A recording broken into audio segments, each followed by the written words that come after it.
It's official, yeah. Non-stop, 24/7, 365.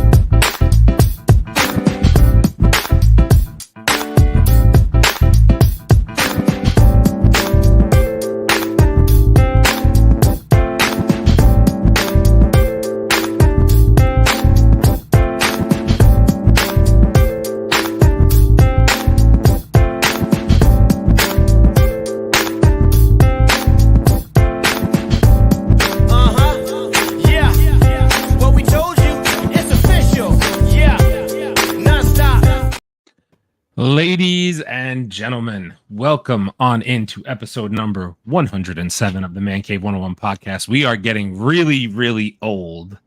But you know what never gets old? Sorry, my bad. Too early. My bad. X-Men are back. X-Men are in the MCU. We're going to get into episodes 1 and 2. But of course, first, we got to talk about all our nerdy news and goodness. We got to talk about comics. So let's get right into everything. And let me start by introducing the guys. Spread love us the Brooklyn way. Big Chase, what's happening? Hey, listen, I got a lot of gripes, but homie Storm is looking great, bro. Thing is looking snackish out here in the street. You heard me? Yeah, bro. And of course, live from the Man Cave, it's Kalo K, the Mama on the God. Leo, what's happening? What's good, people? It's happy X-Men after a day after. That's right. And I, of course, am not your hostess with the mostest, but I am your man in the chair and your host tonight, Aaron. And without further ado, let's just get right into the comics and the good stuff. Let's watch Leo drink. Let's hope he drinks more than he did last week. I feel a little gypped. So let's get. You might get gypped again. Yeah, I know. I saw. Yeah. All right, the fix is in, ladies and gents. All right, welcome to the Comic Corner. If you're new to the channel, this is the place where I pay for all my sins I've done in past lives.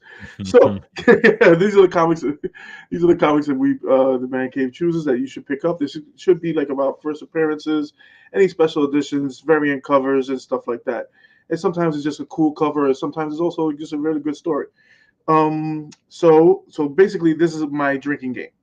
So if I mess up a name, which I am horrible with names, if I mess up a name or an artist, a cover artist or writer, or even the name of the book, I added one for you guys. You know what I mean? Just to keep it nice and even. Mm-hmm. So if I mess up any one of those, I drink.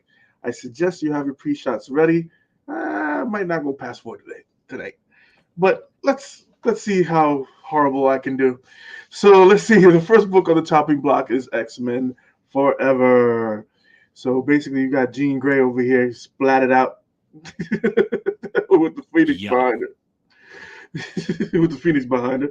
So this is going to be a 4-issue limited series that ties in the fall of the House of X, the rise of powers of X. So this book has 6 variant covers. It also so it has 6 variant covers. The cover artist is Mark Brooks. The writer is Kieron Gillen. All right. The artist is Luca Maresca. No, drink. What is it? Maresca. Shit. We got a slap. Yeah. It's only right. It's only right. It's not right. All right, next book on the chopping block. Oh, fuck. Teenage Mutant Ninja Turtles, Untold Destiny of the Foot Clan, #1. So we're getting, this is the daughter of Shredder that fights those who lay claim to her dynasty to control the Foot Clan. So it's looking pretty freaking dope. So we have 6 variant covers for this book. The artist is Mateus Yeah, you should just. I don't even know what it is, but you should just try it. We got 2, baby. Yeah, that's what I'm talking about. It's the same thing with the cover artist. Oh God, I made that too strong. Okay, the writer, is Burnham, Eric Burnham. I was like, just go by one name. I'm confused. I was trying to do it like Madonna. Got it. Okay. Fantastic. All right, the next book on the chopping block is Star Wars Thrawn Alliances #3. Hey, yo. I just thought the cover was freaking dope as shit. That's tough. That's tough.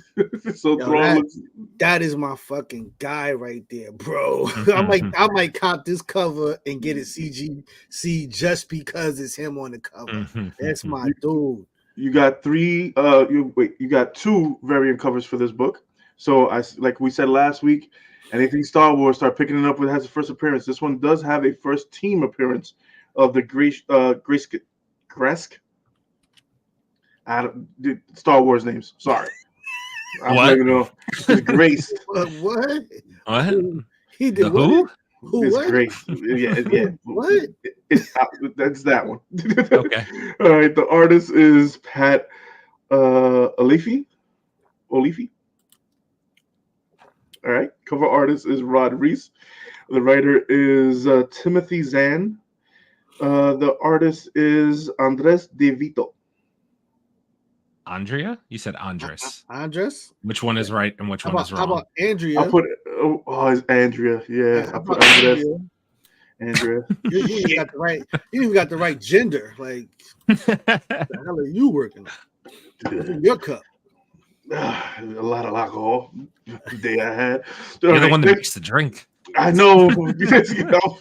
Fucking. Okay, so the next book on the chopping block is Star Wars. Jango Fett. Jango Fett #1. All right, so this book is the first appearance of the Y399. Like I said, keep picking up these first appearances on Star Wars. I have a funny feeling that's going to be big. The artist is Luke Ross. The writer is Ethan Sachs. The cover artist is Lionel Francesiu. All right. Next book on the chopping block is Fantastic Four #18. That's a dope cover. Yeah, dude. Dope cover. This is one of the 5 variant covers that are for this book. So this is a solicitation teases an all new Agents of S.H.I.E.L.D. New S.H.I.E.L.D. Whole new team of S.H.I.E.L.D. So, like I said, this book has 5 variant covers. I thought this was the dopest one. Okay, so the cover artist is Tim Hildebrandt. Hildebrandt. Hildebrandt. Okay, so I got that right. Nah, you know you didn't. What? Hildebrandt. I heard 4 syllables in that name when you said it. Hildebrandt. Hildediddle. We got 4. Fantastic. All right. The artist is Carlos Gomez. The cover artist is Greg Hildebrandt. The writer is Ryan North. All right. The last book on the chopping block is Dune. So obviously, since Dune has been taking in everything, this is the House of Carino, #1.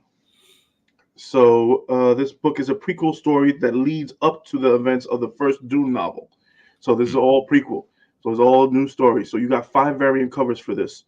The cover artist is Raymond Swanland. I was about to call him Ramon. Raymond Swanland. Writer is Kevin Anderson. The other writer is Brian Herbert. The artist is Simone Ragazzoni. Yeah, buddy. I'll give it to you. What is it, rigatoni? I don't know. Maybe. Yeah, I think it's Ragazzoni. Ragazzoni? I don't know. And that does it for the comic book corner, ladies and gents. Like we always say, support your local comic book shops. Your addiction is comic books and a little bit of alcohol. Today was only 4. Just a little bit of alcohol. Yeah, it's a little bit today. A little bit of alcohol. Fantastic. So I did just want to mention we got a bunch of comments here to catch up on before we get into the nerdy news. So as usual, Mr. Torian Rain is in the building. Shout out to Leo for becoming a member on my channel and joining the Discord. Hey, we love to see it. We get, you know, gotta support our peoples. You know what I mean? Gotta support our people. We coming. It's a fact. Mr. Third Eye, welcome on in. Says I'm ready. I'm assuming talking about all the X-Men 97 goodness. What's going on? Black Storm in the building. What's going on? Welcome on in.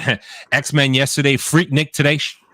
Hey, easy. Hey, if you see me, mind your business. I ain't gonna say it no more. Just don't quiet on that one, Torian. Jesus Christ. During the comment corner, anyway. Rachel said wrong and drink. Rachel, you're supposed to be on my side. God, no, never. And then Polo hit us with the Leo drink emoji. Love it. Kelly, welcome on in. What up? I'm on my lunch break at work, and this is going to keep me sane for the next 45 minutes. Hey, that's what we're here to do. That's what we're here for. To me, my X-Men. Yeah, indeed. We're going to get into it. So I did just want to mention, we do have a bunch of the hotheads in here tonight, but I am a terrible host. So I failed to mention that if you click the link down in the description on our YouTube and you have any interest in becoming a hothead for just $2.99 a month, you get first dibs on some exclusive content that we're putting out. Probably first dibs at the merch store, which is coming soon. My bad. I don't know if I was supposed to say that. I might have leaked it. Members first content. You get access to our emojis, which include Leo drink. I think that we should put the rule in place anytime somebody drops a Leo drink, Leo has to drink. But it's still, we're working on Leo contracts right now. We're working with his agent right now. But I heard you guys are horrible, bro. Y'all want my liver to just fucking fail. It's not my liver. It's not my liver. It's for the people. They want what they want. They want what they want. I heard a rumor. Johnny Fish, what up? Welcome on in, Johnny Fish. Appreciate you being here as usual. Bullet drops 7 Leo drinks. What the fuck? You gotta put fast out at the end of that. I mean, Yo, what the fuck? Well, goddamn, bro. Oh man, I mean, we said we were working on that. I don't know. I give you. He gives him one. Look at Leo. What a guy. He's a man of the people. At the end of the day, he's a man of the people. I heard a rumor that our membership, our Hothead Squad, might be coming into a private convo recording. Ooh. I heard some rumors. I was passing the water cooler the other day. Somebody was talking about letting the Hothead Squad, our paid membership people, come in and do an exclusive recording with us. That's what I heard. Oh, that would. Hey, I don't know if I didn't even know if I had this information. I didn't have this information. Damn, you gotta walk past the cooler more, bro. Walk past the cooler. Yeah, that's fair. Bro, that's fair. When you have a water bottle this size, you don't have to go to the cooler that often. It's tough. Walking around with a water jug on his back. Alcohol, you got to go to that cooler a little bit more. You got to get more dehydrated, more alcohol, bro. Well, we are glad to have you guys with us tonight. I hope you stick around and are able to watch our X-Men. I'm sure we're going to have a lot. I got a lot to talk about X-Men. I know they do. We're going to get into it towards the end. But first, my man's got a notebook. See, he's not playing around. I just have some notes here. He's got a book. As usual, let's kick it off, gentlemen. I'm also bad with this, but salute, and let's get into nerdy news and rumors of the week. We gotta stop changing topics so goddamn much. There's only one more left. It's just X-Men after this, bro. No change topic. Got you. Shit. Guys, you're listening to Leo cough, but he pours his own drink. He does this to himself. Don't. I like pain. Yeah, you're the one that said it. We do not kink shame on the man cave. Okay, definitely don't. No, definitely don't. All right, ladies and gents, let's start off with the news. Let's see, where should we go? Okay, fuck it. Let's start here. Okay, so Naruto live action is announced by Shang-Chi director Daniel Cretan will direct the movie. So I'm cautiously excited. Why is everybody breathing heavy as soon as I said live action? Bro.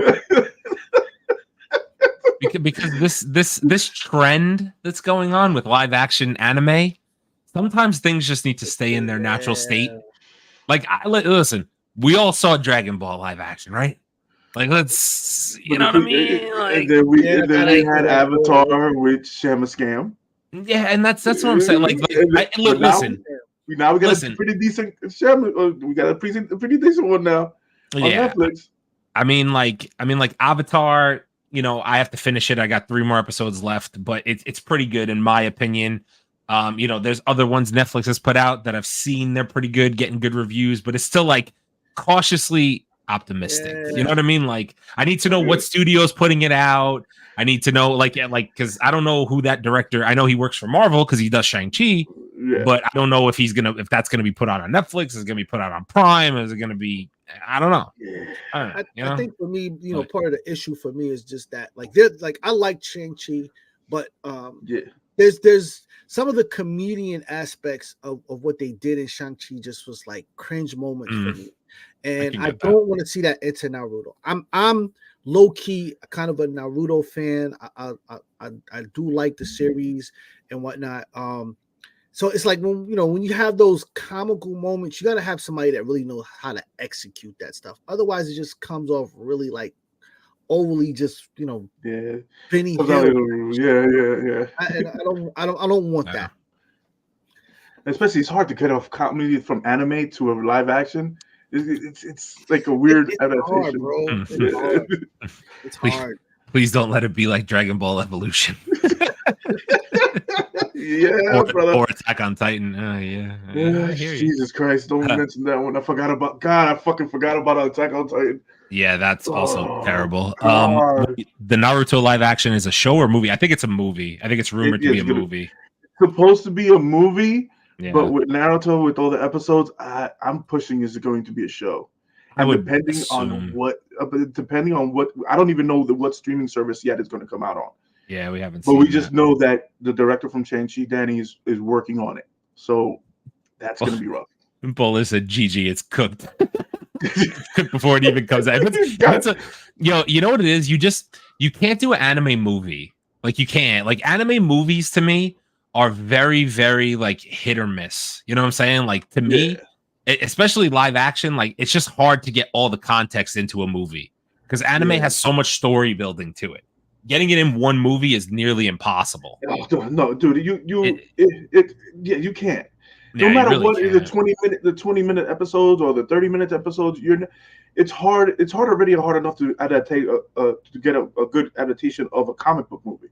Now imagine an anime that has details in certain stories, and that's how people were killing this last ember that we got. Which some people love it, some people don't love it. So it's like, and isn't Naruto the one that has like 1,000 episodes? Yeah. More I mean, you can't put that to movie. You need 30 movies. Exactly. Nah, man, come on, that's not a thing. So and then if you try to do a movie with that, which parts are you gonna pick? Yeah, what part are you gonna just piecemeal parts? Listen, as a live series, you still need like 10 years. At least. Minimal. You're still not gonna hit everything, bro. Like, and then people really be freaking bad. Yeah, everybody's gonna have something to say about it then, because it's like, the hell are you guys doing? Yeah, I wouldn't even. Me personally, I would have never chanced it with that. Now, especially with Naruto, people have a sick addiction to that because of the 1,000 episodes. Because you have to be a fan to watch it. Yep. All right. Speaking of Shang-Chi, we got the next appearance of Shang-Chi will be in What If Season 3, Marvel Zombies, Armor Wars, Shang-Chi 2, Avengers 5, and Avengers Secret War. Wait, so Armor Wars is still a thing? Yes. It's still a thing? Armor Wars is still on? It's still a thing? Still happening. Oh, and they also brought back Ironheart. Ironheart? They brought back Ironheart the series? Yes, they're gonna bring it back. AKA that bitch was more than half done too. Yeah. Anytime I hear one of these projects didn't get canceled, that just means it got more than half done, and they're like, we're just gonna roll that shit out. Like, bro, figure it the fuck out. Dude, when you have millions of dollars in something, I know what he said. I know what Bob Iger said. But the problem is that you have to pay for your theme parks through your movies and through your content. I don't mind. He just invested $60 billion into the theme parks. I know. I don't mind. Listen, I don't mind more content. My thing is, if we're gonna do more content, then at this point, I want to hear things like, well, we're gonna go back and reshoot some of the shit that was done over the past 3 years, so this way that we don't run into the issues that we ran into over the past 3 years before that. You know what I'm saying? That's what I'm thinking that what they're doing. That's what I'm thinking. So. Because they knock on wood. I hope so too. I got a question, bro. Like, yo, listen, Bob Iger just spent $60 million, bro. Yo, what is his credit score? 1,200? No, $60 billion. $60 billion. Your credit score must be like 1,580. Yo, he's upgrading all the Disneylands, all the Disney Worlds. He's building a new Universal studio over here in Florida. Yo, I gotta go check my Disneyland stock, bro. I might get a couple more shares because it's going up. It's about to bang over there, bro. Okay, Marvel Studio execs confirmed that Nova project is in development. Yo, listen, they better not fuck up Nova because Nova is one of my favorite characters, man. Like, please do not fuck this up. It's definitely Ryan Gosling. Because we had the rumor last week that Ryan Gosling is about to sign, and then that gets leaked. Ryan Gosling's gonna be Nova, bro. I'm telling you already. And to me, that might be cooked. I don't know about that. That's a very, I don't know how to feel about Ryan Gosling as Nova, man. I don't. Nova's a cool fucking character, man. Like, yes, he is. Nova's a cool character, and I don't know if I could picture it as somebody like Ryan Gosling. Like, that's all it is, you know. He's not a bad actor. He's not a bad actor. I don't want to knock his acting chops, but it's like the roles he's associated with. Like, I'm gonna see him as Ken in a costume. You know what I'm saying? Like armor on. That's what you saying? He's gonna look like fucking. He's gonna look like the space version of Ken. Yeah, pink armor with the sash on it. Yeah, like, you know, he's gonna say his fucking costume's gonna say "I am Knuff" on the front. You know what I mean? Like, I don't know. All right, we got the first look of the Beetlejuice trailer. You guys are gonna probably get that sometime this week from us. Might get it tonight. Who knows? Yeah, you might get it tonight. All right. Okay, so a new listing for the Deadpool Wolverine movie has the runtime of 2 hours and 24 minutes. Jennifer Garner and Emma Corrin are also named in the cast. 2 hours and 24 minutes? That's the only casting that they confirmed so far? Yeah, so far this is one of the only castings that is confirmed so far. Isn't that let me look at it, bro. Emma Corrin. Emma Corrin is supposed to play Professor X's sister, the evil one, right? Yes. That's who that is. Yep. Jennifer Garner, Lady Deadpool. I mean, I love, like, listen, you guys know that sometimes with me, if I feel like Marvel doesn't have to do a 2-hour movie, I'm like, cool. Don't do it. Deadpool and Wolverine, if you wanted to make it 3 hours, I was going to be there. So it didn't really matter. You could have made this bitch half a day. I probably would have been there. You know what I mean? Part 1 and 2, you just took like a half hour intermission to get bathroom, come back. Exactly. Facts. You could have made this shit 6 hours and I would have stayed in that bitch just to see my guy for maybe the last time. All right. Okay, I'm going to get this name wrong. Tom Cavanagh. How about Kavanaugh? Cavanagh wants to play Reverse Flash in the James Gunn DCU, and he also played Reverse Flash in the TV show. Yeah, WB. Yeah, I think we talked about that, didn't we? Last week we mentioned freaking who was the other Flash? The better Flash, the actual Flash on TV. The actual on TV. Ah, fuck, I forgot his name. God damn it! We just spoke about him last week. I'm horrible with names. Dude. Oh, Grant Gustin. Yeah, there you go. we talked about Grant Gustin. This is the actual person who played Reverse Flash on the TV show on WB. He wants to come back and play Reverse Flash again. I'm not gonna lie to you. I didn't watch that iteration that was on WB, so I can't even speak to if he was any good or not. All I know is I love the Reverse Flash as a character. So if James Gunn wants to put him in the DCU, okay, I'm about it. But it's also James Gunn, so don't make him run like. He can make him run however he wants. I mean, I'm just gonna not watch it if he runs like that. and point where you're going. Yeah, that'll be nice. Okay, Patty Jenkins confirmed she is moving from DC to Lucasfilm Star Wars. We are fucked, ladies and gents. Oh no! Is that she made Wonder Woman? Yes. Right, and she's gonna be doing Star Wars content. Yes. Oh, y'all are cooked. Wait, she's the one that did the 1984 one. Yeah. She did both. She did Wonder Woman 1 and 2. She did both. Yeah, but Wonder Woman 84. Yeah, she did the first one too. So we got a 50% chance. You got a 50-50 shot at Star Wars right now, man. Let me tell you something. Right, okay. Wait, we got a comment here from Tori and Ryan Gosling coming off 2 Oscar nominations, so they're gonna leap at his opportunity. And I heard his recent movie was decent. Oh, did he do the fall man? What's the name of that movie? Is that his movie? Man? That's when he plays a stunt man. I forget. The Fall Guy. Thank you. Yeah. I've heard that wasn't bad either. It's out now though. Yeah, I heard it wasn't bad. Yeah. But yeah, I don't know. Check it out. The Fall Guy was dope, man. Lee Majors back in the day. Mm-hmm. Yeah. So. Star Wars fans, I don't know, man. I don't know. Yeah. I don't know.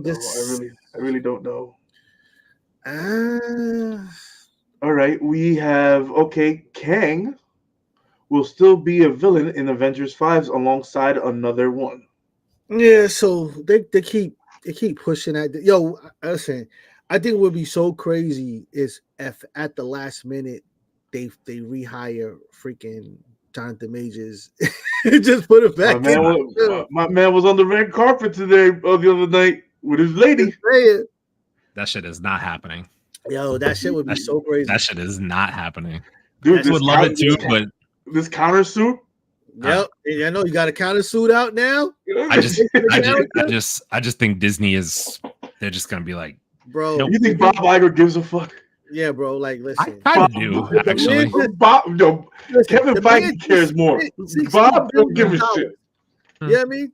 $60 billion the man just spent, and he ain't broke. You think he give a fuck? Like, all right. So let's talk about our headline. One of our headlines. Henry Cavill is going to be the new Wolverine. This is not a drill.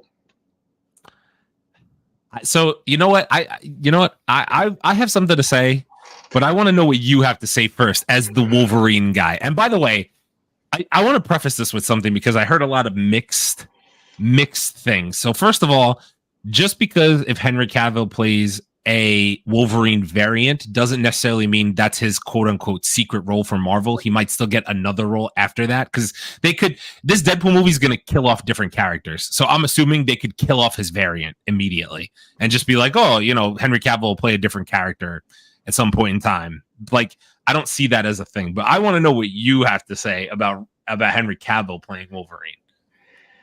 I thought we wanted him short. What happened? I agree. Now everybody, I've been hearing all over the internet. Everybody I love this idea. What the fuck happened to the short guy? What? We walked past that. Now we don't want comic book accurate, right? Well, there's gonna be like 10 variants of Wolverine in this movie. Not 10. There might be like 3. There's gonna be a handful though. I think we're gonna get the classics, and we're gonna get a couple of we're going to get Weapon X. I know we're going to get Weapon X. I think at minimal, this movie gives us the classic suit, aka Hugh Jackman. Yeah. Somebody's in the brown suit. I'm going to say Henry Cavill, and I'm going to die on this cross. I'm going to say that Daniel Radcliffe is the Patch. I just have a feeling. I just have like a gut feeling because that when they show and again, Marvel's really good at like disguising things in their trailers and changing it later. So for all I know, that could be Henry Cavill. They just made him look smaller in the trailer. You know what I'm saying? Like Marvel's good at doing shit like that. They shrunk his ass down. Like I don't know, but to me, that person in stature that looked like Daniel Radcliffe to me. That person that was sitting in that chair looked short. So I was like, you know, I'm starting to let go of Wolverine a little bit.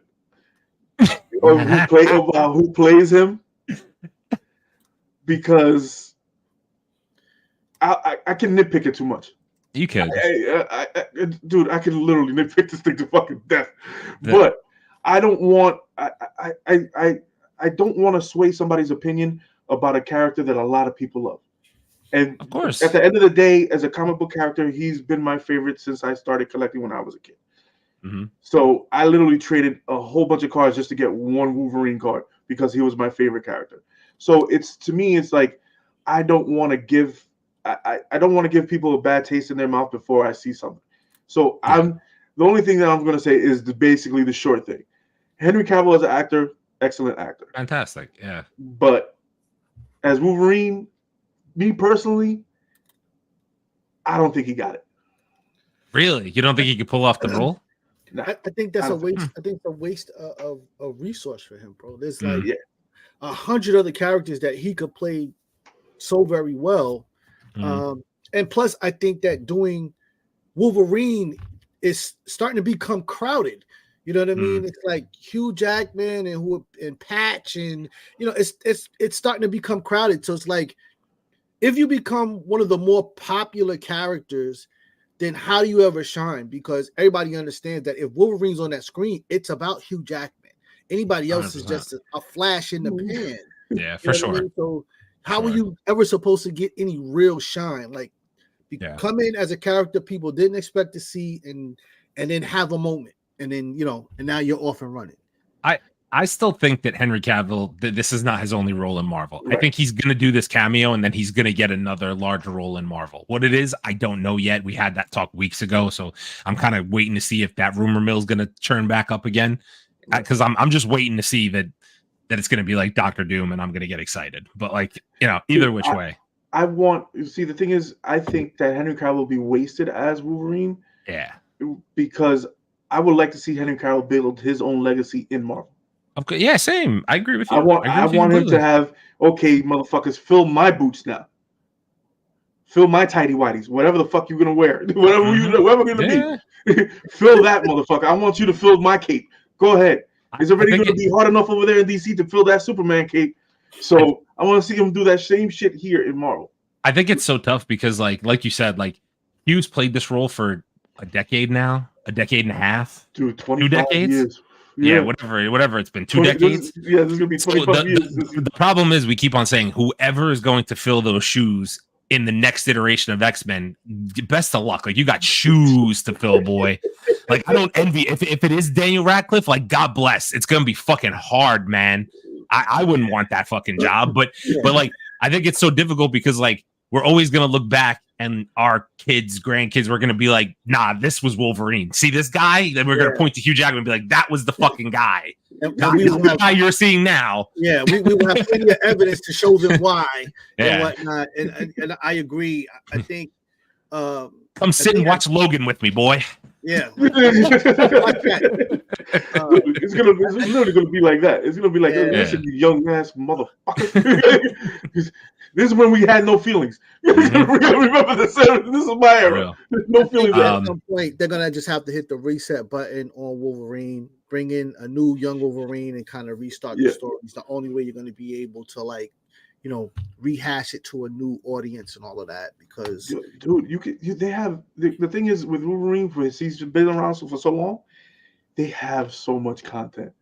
Agreed. You can literally pick 6 different types of Wolverine, and most of their stories are fucking fantastic. It's a fact.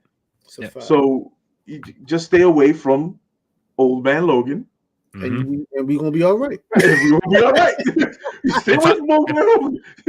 If I were them, I would. If I was Marvel, my next version of Wolverine. So you're gonna finally put Hugh in the classic yellow and blue in this movie, right? Because we've already seen it. You're right, in my opinion, the next one, you put him in the brown suit.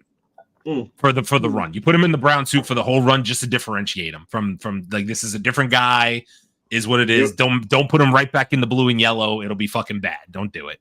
Like, you know, and don't put him in any of the old shit. Well, obviously Marvel's got better, no offense to Fox, but Marvel's got better costumes in my opinion than Fox ever had as far as X-Men characters go.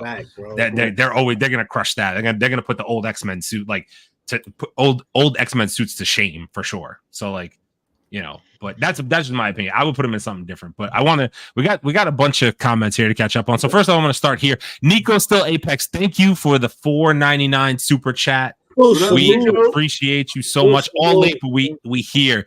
Stick around for the X-Men 97 talk, my friend. We're going to get into it in a little bit. We appreciate you hanging out as usual. You've been here every week, man. We appreciate it. Thank you, brother. Leo, Daniel is the patch. Deal with it. Never. Never. I am never going to deal with that. Polar said Henry Cavill kind of has a stoic rage, I guess, but I'm not sure he really captures the anger of Wolverine. Agreed. I could see that. But imagine him trying to, okay, but imagine him trying to scream like Wolverine. All you're gonna hear is Hugh Jackman, bro. Yeah. Everybody's gonna pick that fucking thing apart, bro. Yeah. I guess. But like, he got pretty nasty as Superman in the DCU. Yeah, but listen, they never let the cape off, bro. Yeah, he didn't. Listen, Hugh Jackman has a kind of rough look that we have not seen on a Henry Cavill. We've been playing clean cut, like a gritty Superman, look. You know what I mean? He's got a gritty, you know, working out back in the lumberjacks, you know, type of look that, you know, I just wouldn't believe on Henry Cavill because. So you're saying Henry Cavill's a pretty boy? I don't want to say that, but yeah, if we want to go there, that's fine. You know. But the thing is, the baddest part that we've seen in Henry Cavill as a superhero, as Superman, was the Justice League when he was whooping everybody's ass. Exactly. Yeah, that's what I was gonna say. Like, I recall some moments where he kind of got, you know, when he went to the dark side, everybody was like, "Oh, come on, yes, come on, show, bro, pick Batman, bitch his ass up, and throw him into a fucking building. Come on." When I saw him in the black. In Superman in the black, I was like, "Oh, that shit's crazy! What are we talking about? That shit's crazy!" But I get what you guys are saying. Though Hugh definitely has that more. It's like I said, the shoes. I don't envy the shoes. I don't envy who has to fill the shoes. I really don't. I don't. I think Deadpool 3 is going to have some of the most oh shit moments in the MCU in a very long time for sure. This movie's gonna it's gonna fucking kill. It is. It's gonna kill. It better, bro. It is because. This is for all the beans in the jar, my guy. Yep. It better. We have to temper our expectations, dude. We're heading to that fucking Doctor Strange level again, bro. No. $2 billion, bro. My expectation stays right here. You know what I want? I told you last week I want to go see the shit in theaters multiple times. If I don't get that level of movie, I'm upset. I don't really care. I need to go see this at least twice. I have to. And you know what? I have enough faith in Ryan Reynolds and co. that they'll do it. I think it'll be a classic Marvel movie that I want to watch multiple times. I really do. I think it'll be funny. I think Hugh Jackman's going to knock it out of the park. I think we're not even talking. We haven't really spoken about their chemistry on screen together. Hugh Jackman and Ryan Reynolds is the first time we're seeing them on the big screen together. Those two are going to be hilarious for 2.5 hours. I'm telling you, it's going to be fucking fantastic. I just know it. But the thing is that we got a great scene at the first 5-10 seconds of the trailer. Oh yeah, that whole shit was hilarious. Disney's not used to getting pegged. I am. He answers the door like that, bro. So I'm like, it's Ryan Reynolds. Let him go. They let him go. I was like, all right. Like, what do you expect, boy? You know, Ryan Reynolds has no filter. Nope, zero. And his fucking acting chops, Deadpool is right on. This is his role. This is his costume. Not gonna lie, I was liking that rumor about Henry Cavill playing Cyclops. I want to talk about this later when we talk about X-Men 97. So pocket that, Johnny Fish. I hope you stick around for the whole stream. But if not, I want to talk about that during X-Men 97 because I got stuff to say about Scott, aka fucking Cyclops. Because man. Let me tell you, I'm going to get into it in a little bit. Oh, man. Y'all should make Deadpool 3 a Mancave101 podcast event live stream. I don't know how we could do that. I would love to do it. I would love to do it. I don't know how we could do it though. Yeah, we're gonna work on that. We're gonna have to figure something out. We were talking about something like that, and we were like, "Oh fuck, how are we gonna do this shit?" I don't know. Getting ready for Deadpool, watching Deadpool 1 and 2, watching Logan, maybe. Maybe. Have a couple watch parties. Yeah, maybe something like that. And just to build us up to fucking Deadpool. Also, I am going ghost on social media the week Deadpool comes out because people will leak the whole fucking movie. People will leak the whole fucking thing out. It'll be horrible. I'm going ghost on social. Dude, I already went ghost on my Deadpool sites and on my Wolverine sites. I went ghost on both of them. I was like, I don't want nothing. I don't want to see no pictures unless it's coming on a main news article. I am not going to cover it because I am not spoiling this movie for myself and everybody else. Yep. All right. Marvel Studio plans to make Mr. Sinister a main villain in X-Men reboot for the MCU. Hey, I'm in. Hey, I'm in. Right. You want a legacy? I'm in. Henry Cavill. The only thing I will say, and I think I mentioned this one when this kind of started getting tossed around a little bit, I worry about using Mr. Sinister in 97 and in live action. Like, I worry that it's too much Mr. Sinister. But I understand why. Because Mr. Sinister is a great villain. He's fantastic. And the thing is, Aaron, is that these young whippersnappers don't know nothing about the animation, X-Men animation yet. Yeah. So with the teaser that we got an X-Men animation of it. Oh yeah, but he's coming. Yeah, Mr. Sinister's coming. X-Men. I mean, we already know we're getting him in X-Men 97. Yeah, 100%. But we had him in animation too, the first one. Right. So they don't know what's about to happen and how great this story is about to fucking be, which I'll get into the breakdown later.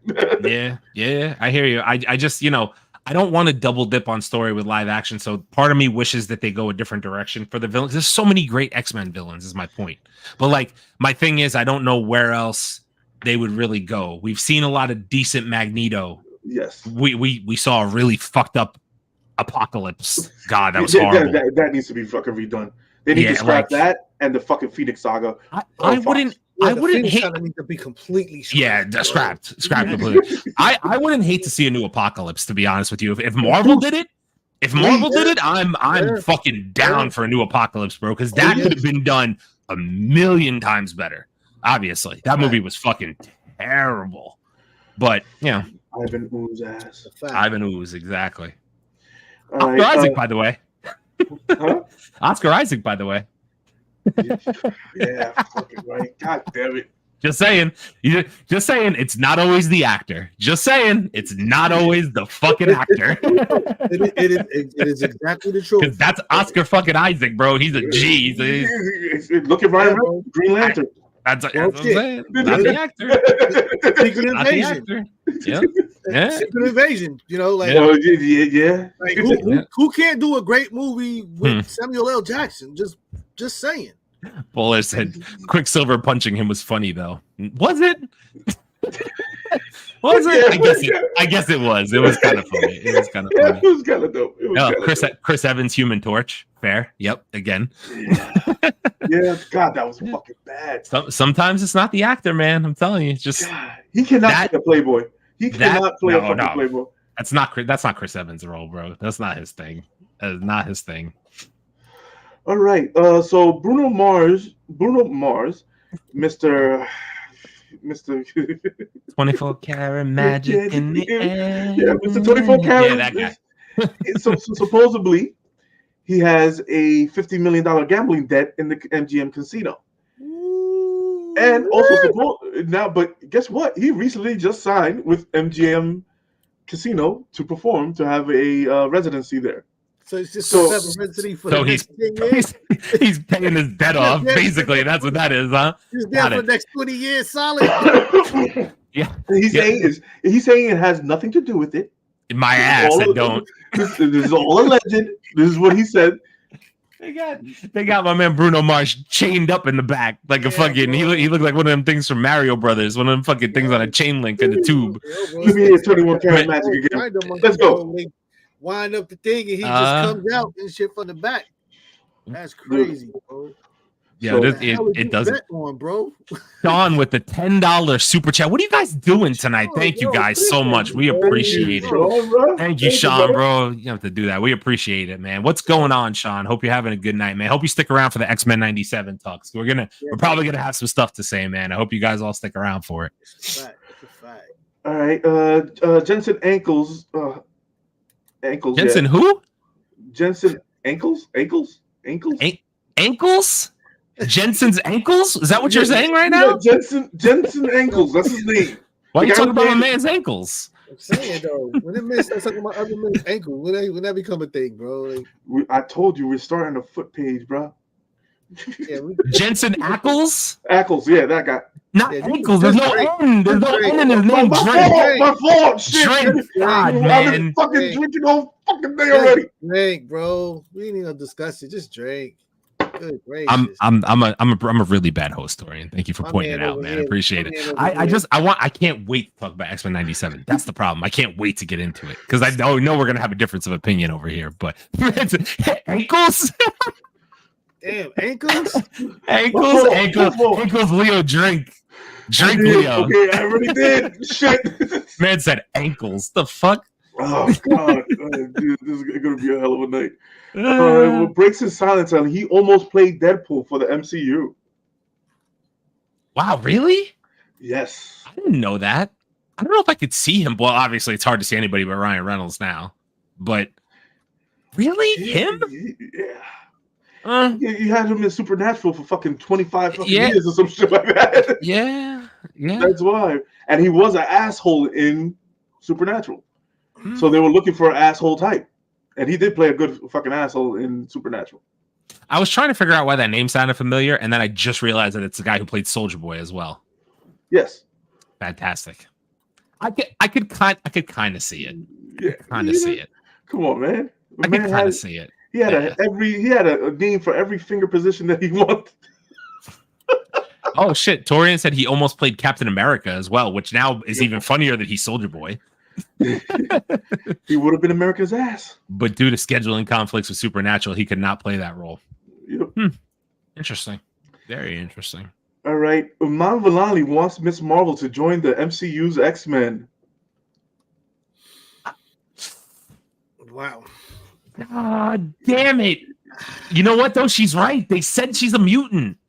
Yeah, she should go with the X-Men. She was going there. They was going down that road anyway. So in her series, they hit the little they did it. They fucking hit the theme. She's a mutant. Go with the X-Men. I agree. Fuck it. You know, okay, listen, here's the only thing that confused me. You guys tell me if I'm right or wrong on this. The only thing that would bother me about that is that I don't really love the fact that they designated her as a mutant because technically speaking, she doesn't really have her powers without the bangles. So she's really not mutated. Does that make sense? Like, unless I'm missing something. Yeah. In a different iteration of the comic book, she does have a certain power. Agree. Yes, I know. But without the bangles, but she has like like she's able to see the past. Yeah. In certain aspects without the bangles, but yeah, her powers does revive basically mostly through the bangles. Right. But in that case, then she's only a mutant to an extent. Exactly. She doesn't get all of her powers from the bangles. You know what I'm saying? Or from natural. You know what I'm saying? Whatever. But I say leave her in Young Avengers. Leave her there. You could put her in both, technically. Yes, you could. You could put her in both, technically. You could. She does play a major role. She plays a bigger role in Young Avengers, though. And I don't want to waste waste Iman Vellani's acting chops and her skill on a fucking half-bit role. You know what I mean? If you took her off the Young Avengers now, I would have no reason to see the Young Avengers because I don't really like everybody else in that team is kind of blah to me. Kate Bishop's all right. Yeah, Kate Bishop, and we're also going to get a Black Panther in that.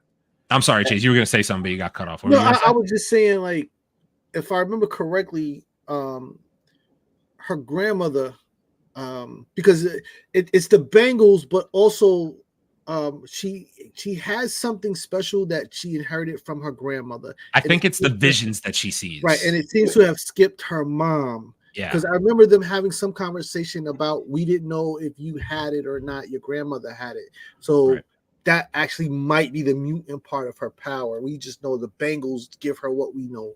and Miss Marvel's mother, mother's mother had it. Yeah, she did. The grandmother had it, and it skipped her, and it went to her daughter. Torian said she has a mutant gene. Yeah, I get that she has a mutant gene, but it's kind of I don't know. It's a little bit of a stretch to me, but I understand why they are doing it. But it's like I see Sean says keep her with the Young Avengers. I agree. I want to see her stay with the Young Avengers, but I think there is a way that you could have her do both. You could have her kind of in both, because personally, I want to see Iman Vellani in as much as possible. I did not see Captain Marvel or what the Marvels. Sorry, Captain Marvel 3, the Marvels. But I love Iman Vellani, so like I want to see her in more projects. But so if we get her in whatever the future of X-Men is and in Young Avengers, like I'm down for whatever that is. We are not talking bad about Phantom Gat, okay? We need that more in our lives. That movie has been out on Disney Plus for over a month. I refuse to watch it. Refuse. And I love Monica Rambeau and I love Iman Vellani. No, minutes, I'm not watching a musical and I'm not watching fucking Cats. I'm out. It's not a musical, bro. Nope. Absolutely not. No, I refuse. Fucking Captain. I stand on these morals. You know why? You will never get me to watch a Captain Marvel movie again because I was forced to watch the first one. So you're not getting me to watch another one. I'm out. Fuck it. No, never. Not unless I've said to these guys in private, I have my price. If Disney knocks and says I need you to watch this movie, I'll watch it. But outside of that, I ain't fucking watching it. Not watching it. A stretch, Aaron. I see what you did there, but it's not a cat. It's a flirkin. I don't care. I don't care what it is. Waste of Sam Jackson. 3 times in Marvel, we've wasted Sam Jackson. Fuck out of my face with this shit. Sorry. Wait, what are the 3 times we wasted? What are the 3 times? Secret Invasion, the Marvels, and what the fuck other project was he in? It was just a waste of fucking time and space. It's just not coming to me off the top of my head. There's one more he was in where I was like, yeah, thank you. The first Captain Marvel. 3 times we've wasted Sam Jackson, the king of motherfuckers. 3 times we wasted this cat, bro. My guy. I love Sam Jackson. You see the amount of money he makes for saying motherfucker? I know. I'm jealous because if I had a penny for every time I said it, I'd be rich. All right. Billy D. Williams will return to Star Wars for a lot of money. Says there's only one Lando. Goddamn, Billy D's just dropping it hot like it's hot, huh? I'm like, shit, boy. Are there lies being told though? You gonna show up in Star Wars with some Coke 45. It's like his blaster would be opening fucking. His blaster would be opening up Coke 45 bottles. The dead shot with this shit. Cross promoting like a motherfucker. Oh shit! All right, let's see what else. Okay, real world news: Flaming Hot Cheetos may soon be banned in California schools. You mean because it's blown up kids' intestines? Is that why? Pretty much. Yeah. I mean, we all know that Flaming Hot Cheetos ain't fucking healthy. They're just delicious. I love Flaming Hot Cheetos as much as the next person, but you know. Hey, if you can start a fire with Doritos, imagine what they can do with Flaming Hot Cheetos. Yeah, exactly. I mean, shit. All right. We have some news here for Torian. Okay. I have some good news for you, Leo. Don Cheadle won an Image Award for Outstanding Supporting Actor as Secret Invasion. Black Panther: Wakanda Forever won an Image Award for Outstanding Podcast. And Angela Bassett is being honored as a Disney legend in this year's D23 event. Really? Holy shit. Nice. Good for Angela. You know, Angela Bassett does not get enough fucking love out here, man. Let me tell you something. Snub, bro. I know. Right, I know. Even the lady that fucking wanted, whoever the fuck, who was the fucking chick that beat her out? What was her name? It was the kid from Everywhere. It was the lady from Everywhere. Yeah. Was it her? Right? Yeah. Yep. It was her. Yeah. How the fuck did she beat her out for fucking? Oh God. For Wakanda Forever? No, never. The role that Angela Bassett played in Wakanda Forever is iconic. The line she dropped in that movie. Fucking lines, bro. Lines, bro. Lines she dropped that movie. I was like, holy shit, but man, it is what it is. I feel like Marvel gets snubbed on a lot of stuff for awards. I feel like they don't want to give superhero movies awards too, you know? Yeah, that's really what it kind of is. It's like, you know, they don't want the shit to be taken serious. So it's like, yeah, well, you did that nice, cute superhero movie, but we're not giving you shit for it. Yeah, even though but we're beating. But meanwhile, one studio is beating out every goddamn studio that's on the planet right now. Yeah. How did Don Cheadle win an Image Award for Outstanding Supporting Actor in Secret Invasion? Wasn't he in Secret Invasion for like 10? Oh, he was. I forgot. He was played by the thing the whole time. Yeah. I mean, God, but that series was so mid. So mid. Okay, I don't know, man. Like we were talking about, Ironheart and Wonder Man are still on the books. Why Wonder Man? Can we just scrap that? In the editing process. Bro. Wait a minute. Is it wait a minute. Is it what's his name? Hold on. Riri Williams and it cannot be people. Damn. Simone Williams is playing Riri. Everybody knows that. Yahya Abdul-Mateen. Yes, yeah. Who was Mantis in the Aquaman movie? Yeah. Yes, let him come over. Yo, Yahya is a dope. He's a good actor, bro. Yeah, he's a good actor. And he needs to be someplace quality, not over at Don't Care Comics where they don't appreciate him. He was actually really in the second Aquaman. I have to give it the best parts on the screen when he was involved. Yes. In Aquaman too. I agree. It was. I'm not gonna take that away. To be someplace where they appreciate him. Godzilla -1 won an Oscar for best visual effects. I still have to see that. Yes, I'm fucking killing myself not to. I haven't seen it yet. I have to watch it. Yeah. To be legit. What up, everyone? To be legit. Welcome on in. I don't know if it's your first time here, but welcome on in. Appreciate you checking in. I was looking up X-Men 97 recap on YouTube, and the stream came up. We love to see that. Yes. No we haven't gotten into it yet. Probably in another like 20 minutes, half hour, something like that. Yeah. But we'll see. We're gonna get into it shortly. If you want to stick around, or you know. All right, we got some real world news. Inception attacks on Meta VR headset can trap users in fake VR environment. Researchers found out. No. We've been talking about this shit. No. We've been talking about this shit. Absolutely not ready. No. I don't want that VR. No, not ready. What was that movie? What's that movie? The 3-body problems that we've been talking about. The 3-body problem. Yeah. You ain't getting. You're not getting fucking Cerebro on my head. No, thank you. I'm out. Dude, no. Fuck out of here. Fuck no. All right. LAPD shuts down unauthorized Yeezy Gap pop-up suspected for theft. They had literally 14 skids of Yeezy's merchandise.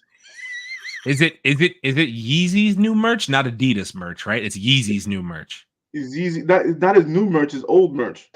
Oh, so it's Adidas stuff. They got that from the 99. Adidas and Gaps. Yeah, they got that from the 99 cent store. They ain't no big deal. So they shut that fucking down. All right. Not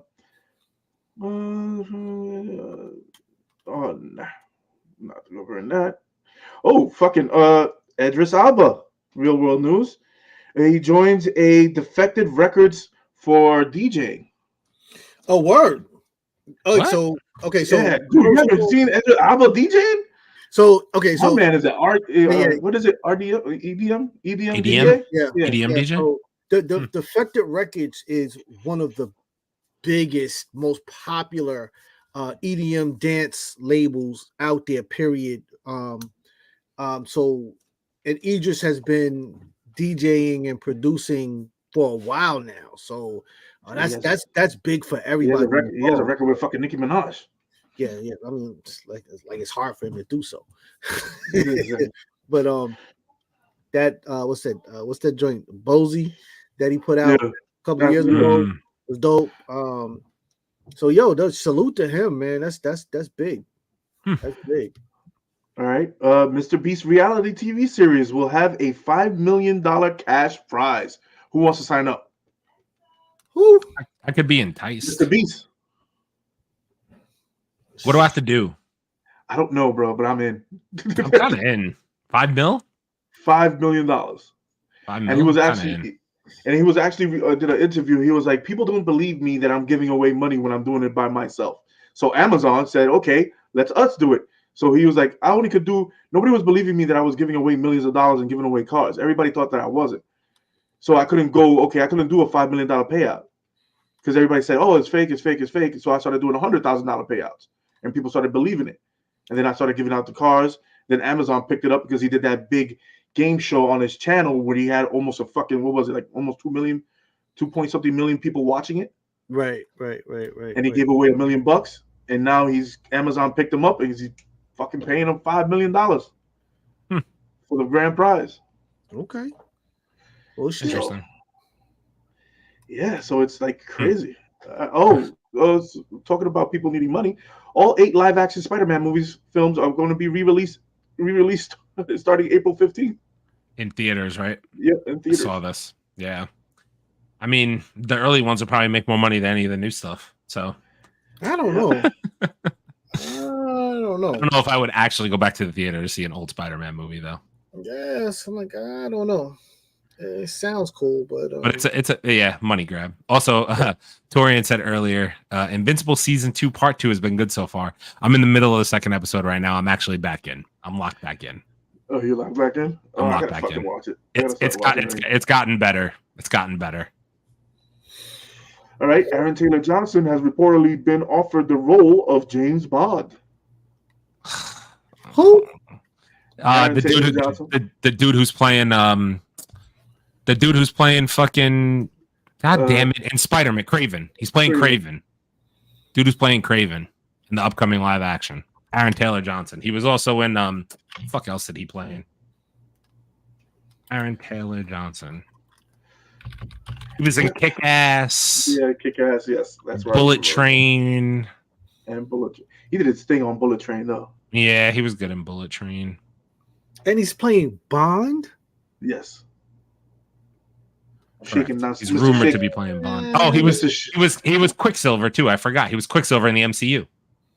Oh yes, he fucking was. Fuck. He was Wanda's sister. That's right. Or Wanda's brother. I don't know about that, man.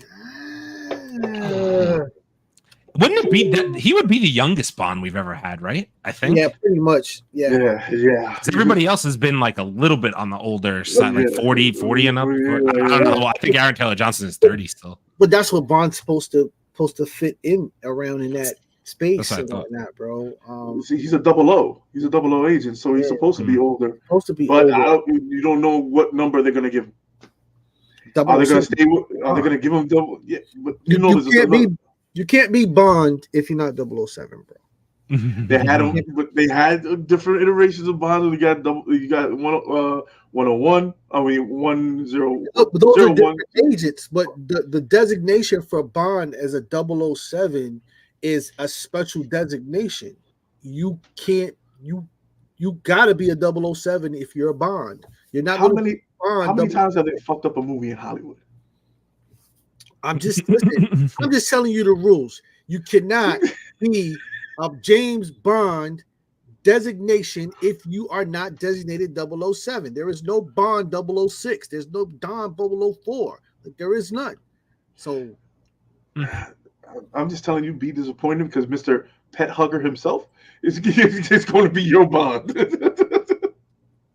Craven the Kitty Hunter. Yes. Terrible. All right, playable demo for Akira Toriyama Sandland game is available now on PSP. On PS Plus. All right. PlayStation Plus. Yeah. Playable demo for what? Sandland is a game that he was developing. Racing game? Yep, it looked like it. Looks like Dune meets Mario Kart. I'm out. Yeah, that was quick. All right. Apple is in talks to build a Google's Gemini AI engine into the iPhone. Yeah, all of these new phones are coming with AI attached. Every one of them. The S24 from Samsung now has AI in it. So you're gonna see AI in everything at this point. So who cares? AI is in your browser if you have Microsoft Bing and all of that. So Yep, sure is. All right. Let's see. The MCU Ghost Rider will reportedly not be the same one who appeared in Agents of S.H.I.E.L.D. Thank you. Oh, so no Robbie Reyes. Yes, no fucking car. We're getting a motorcycle, Reyes. Ladies and gents. And If you're gonna do Ghost Rider, do Ghost Rider. Hopefully we get Keanu Reeves. I don't know about that. That would be dope, but I don't know about that. Just because of time. All right, Gen V season 2 begins filming in 2 or 3 weeks. Man, I'm sitting here waiting for the boys. Don't tell me about this shit season 2. I want to see the boys. It got delayed. God damn it! It should have been out earlier this year. Exactly. Probably reshoots, brother. Yeah, probably reshoots. In real world news, Godzilla was just made a police chief in Tokyo for a day. What? Why? Why is that in the news, bro? What the fuck? Why is that in the news? Because we got Godzilla Kong coming out this weekend. You know what I mean? So I had to put Godzilla in the news. He was a police chief. He was flaming fucking criminals all fucking left and right. Dude, they had the guy in the suit next to the police chief. No. I'm just so out on all of that. They had the fucking Godzilla guy in the suit and the police chief standing next to him. No. That's just terrible, bro. Terrible. That is fucking classic. Norman Reedus as Ghost Rider. Agreed. I'm in for that. Oh, God, you guys still on that? I am. I realized June is packed to the brim. The Boys season 4, Bad Boys 4, A Quiet Place Day 1,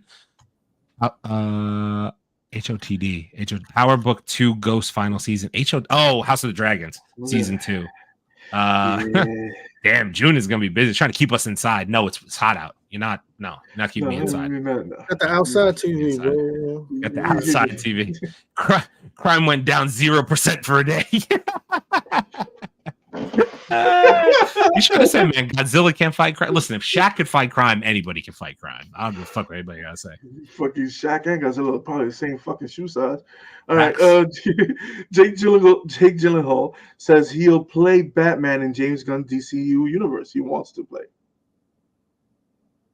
Jake Gyllenhaal wants to be the Batman in the DCU. Why is everybody clamoring for the role of Batman in the DCU?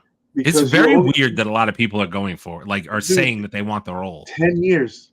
The DCU has 10 years left before another studio says, everybody hold my beer. Yeah. Let me show you how to do this. You know how fucked up that's going to be? What if Marvel says, yo, hey, you already what I'm thinking. Stop. Hey, you know what? Stop. Let's do a Batman. Let's do a Batman. Let's do an old school Batman, Adam West type Batman with Joker, and let's give them what the people really want. What story you guys want? And Marvel says, and Disney says, "Here, bitch, hold this for a second." Yeah, no, that's gonna be a crazy smack in the face. Marvel does a Batman, and this shit come out dope. Oh God! All right, superheroes might leave the DCU at that point. This is why James Gunn is going to fucking fail. James Gunn confirms that Brightburn 2 will no longer be happening. Oh, damn. Brightburn 1 was pretty good. They don't care. Brightburn 1 was good. I actually seen that, first of all. Brightburn 1 was pretty good. Yeah, yes. Damn. Really? I'm upset. That sucks. But we got DC anime.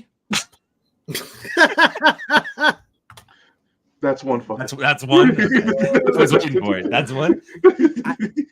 Listen. I'm. My name's not Peter Safran. My name's not James Gunn. I don't know the decision making going on, but all I know is I saw a DC anime trailer, and I got told that Batman Beyond animated couldn't happen, and now we're not getting Brightburn 2. So I feel pretty good about the direction of DC at this point. It's looking great. I love everything that's being told to me. It's wonderful. I'm this close to retracting my statement about Superman actually being a decent movie. I really am. I'm like this close to backtracking. I don't know what to think about what James Gunn is doing. I just want to see if he actually makes a good Superman movie. I really do. And I still will continue to say this. The Brave and the Bold has so much potential to be good. It has so much potential to be good. But who's going to be your Batman? Are you going to do it right? Like, I don't know, man. Thinking about it makes me upset. Makes me upset. Really does. Really does. James Gunn, bro. You got one shot, baby. You got one shot to captivate us with a character we've seen over and over and over again. No Batman origin story, please. Yeah, that's what you're gonna get. The weekly James Gunn news every week until Superman comes out. Okay, for you PS5 Pro, don't expect GTA 6 to run it at 60 FPS. The tech experts say you will not be able to run Grand Theft Auto 6 on 60 FPS. It's going to run 30? On the PS5 Pro, you're not going to be able to do it. That's disappointing. So that's why the really fuck why are you buying a PS5 Pro? For what? Like for the biggest game of the year, I'm not going to be able to get the max content, the max out of it. Okay, are you kidding me? Listen, I love Grand Theft Auto and I love Rockstar as a company, but why can't Grand Theft Auto 6 be 60 frames? Spider-Man was made into 60 frames with Spider-Man 2. This game has been in development for like 14 fucking years. Why can't we run? I understand it's a massive game. Like, I know it's going to be a massive fucking game, but like not to run at 60 FPS, which is even like the PlayStation has the capability of running things up to 120 frames technically, but we can't get 60 in a story game. That's crazy to me. This is why I'm a PC gamer now. He's leaving the PS5s. All right. Max Payne 1 and 2 remake has the same development budget as Alan Wake 2. Ooh, yeah. Give me Max Payne. Now I'm excited. That's what I'm talking. That game is a classic. Both of those games are classics. I didn't like Mark Wahlberg in the movie though. Oh, that might be one for you. Not gonna lie, that might be one. We don't bring up that movie.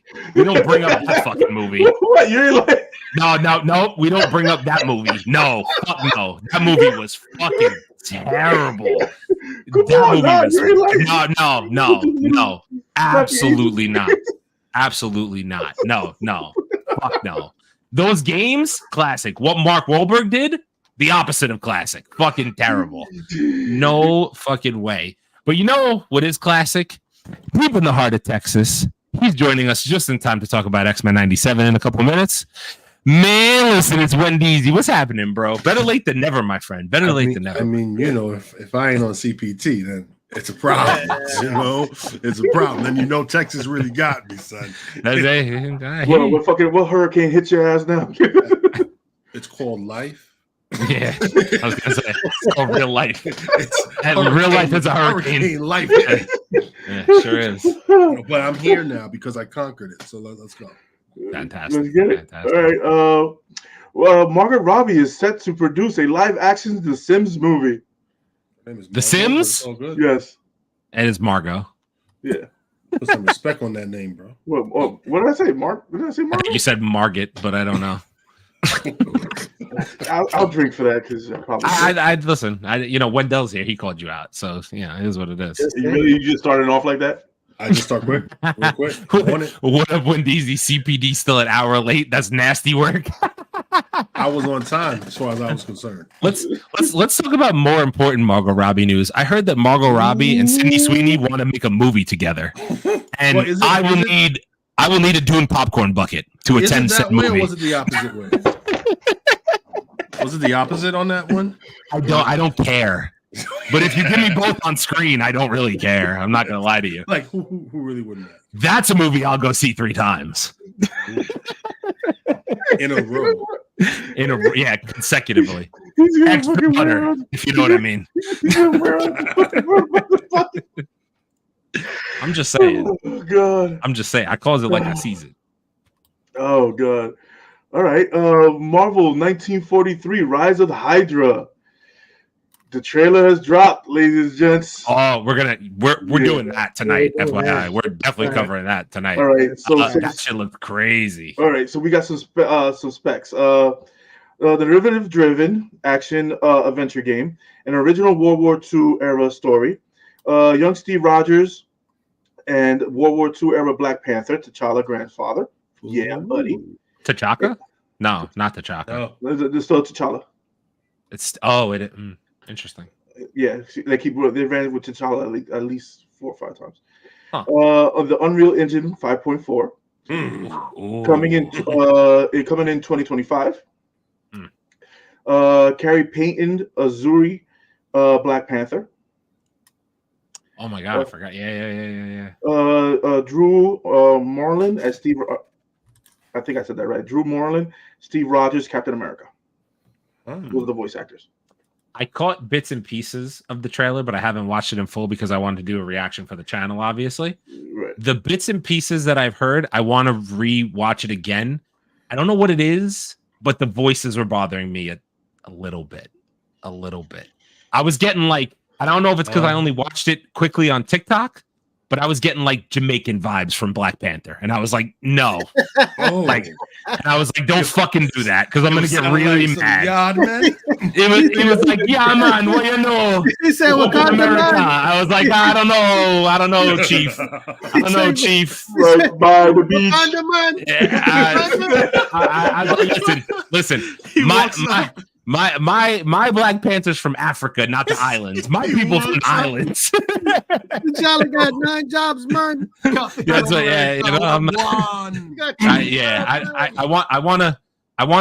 I really want to like watch that trailer in full and listen to his voice. But the first playthrough, I was like, I'm getting Jamaican vibes, and I know it's just not my no. Don't fuck with Black Panther. You know what I mean? Like, don't do that. That will piss me off. Just saying.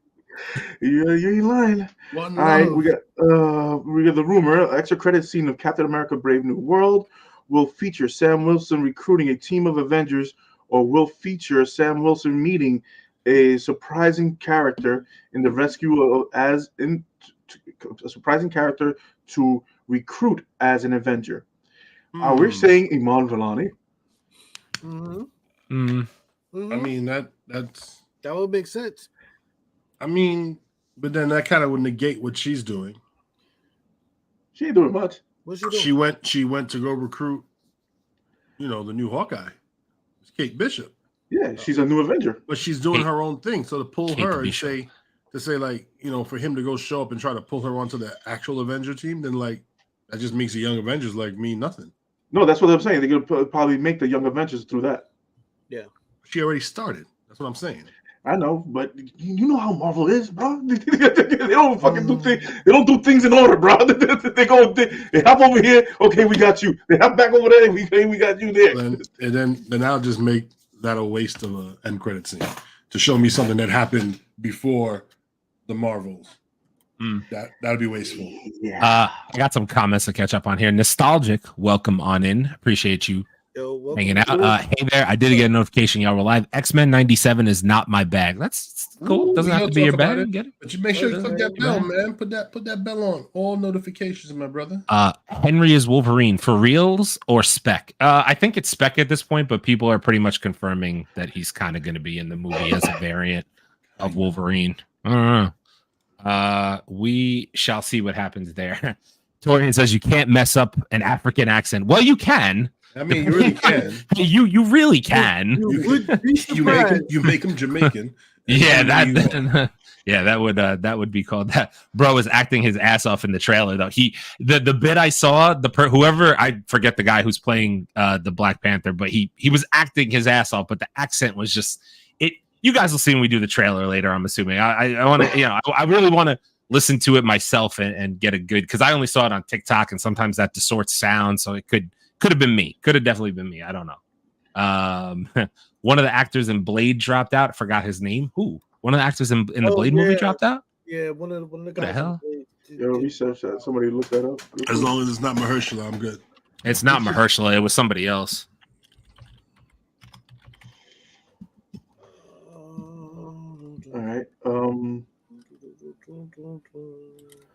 what his name?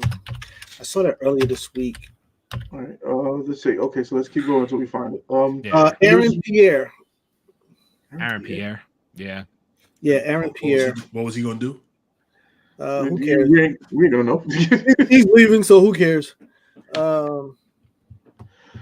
Let's see. He probably has to leave because all the delays and all the other shit. He has other movies he has to make. Yeah, probably so. You know how many times this movie's been delayed? Fucking what? 3 years now? Yeah, bro. Mm-hmm. Shit. Okay, the new Spider-Verse animated short will debut on March 27th. The trailer, the spider within the Spider-Verse story. Oh, for the game, right? Is that what you're saying? No, no, I'm sorry. For Across the Spider-Verse. Spider-Verse. Yeah. Yeah. It's a short though, right? Yes. Yeah, March 27th. Heard about this. I'm intrigued, and I like the fact that Sony actually decided to do something smart and not make everybody wait 2 years for more Spider-Verse content. Because if we would have waited 2 years, now you got to go back and watch it. At least now you get some type of thing to hold you over until the movie actually comes out next year. It's not that bad that I had to watch Spider-Verse saga again, though. So no. I'm just saying. Yeah, Spider-Verse is great. All right. One of the people that we covered in our Artist Alley, Impound Comics, is looking for voice actors for its upcoming animated movie. Submissions are now open. Ooh, y'all hear that in the comment section? Yeah, don't go down there because I'm planning on getting that role. So just y'all chill. Getting my thing together right now. I'm going down there. It's some more crazy. We got some good news. I think this is good news. A new Boondock Saints sequel is on its way with an original starring cast. Is returning. Boondock Saints was dope, man. Boondock Saints was tough. It was dope. Boondock Saints was dope back in the day. I don't know about it. I'm just know. I'm just with the reboots. I'm getting to a point where I'm like, I just need originality. Like I'm cool, but it's becoming like a trend, and I'm kind of over it. But it's the new cast, the same cast. It's becoming exhausting. I don't care. They're old as hell. Yeah, that they are old. That you know, they can play them in the wheelchairs. Walkers? Really, bro? That might be one, bro. That might be two. That's one. No, he had one earlier. When he put up the Max Payne movie. That's two. What? You didn't like the Wendell, did you like the Max Payne movie? Stop. Oh. No. Oh. Nobody would. But let me tell you. I'm gonna tell you how much I didn't like the Max. Mark Payne Wahlberg movie. didn't like the Max Payne movie. I watched like half of it and was like, I'm good. That movie was terrible. Wait, Tubular just says, did you guys hear Apple is getting sued by the Biden administration? I heard about that, bro. Not heard about that at all. Yes. What? Antitrust. They get hit for antitrust, bro. Oh. Hey, guess who else is getting hit with that too? Facebook. Facebook is getting smacked with that one. Oh, shit, everybody getting hit, boy. Your boy Trump. They're gonna get your TikTok on now, bro. Get your TikTok on now, because that's about to be closed. All right, the entire Skywalker saga is returning to theaters for May the 4th. For May the 4th.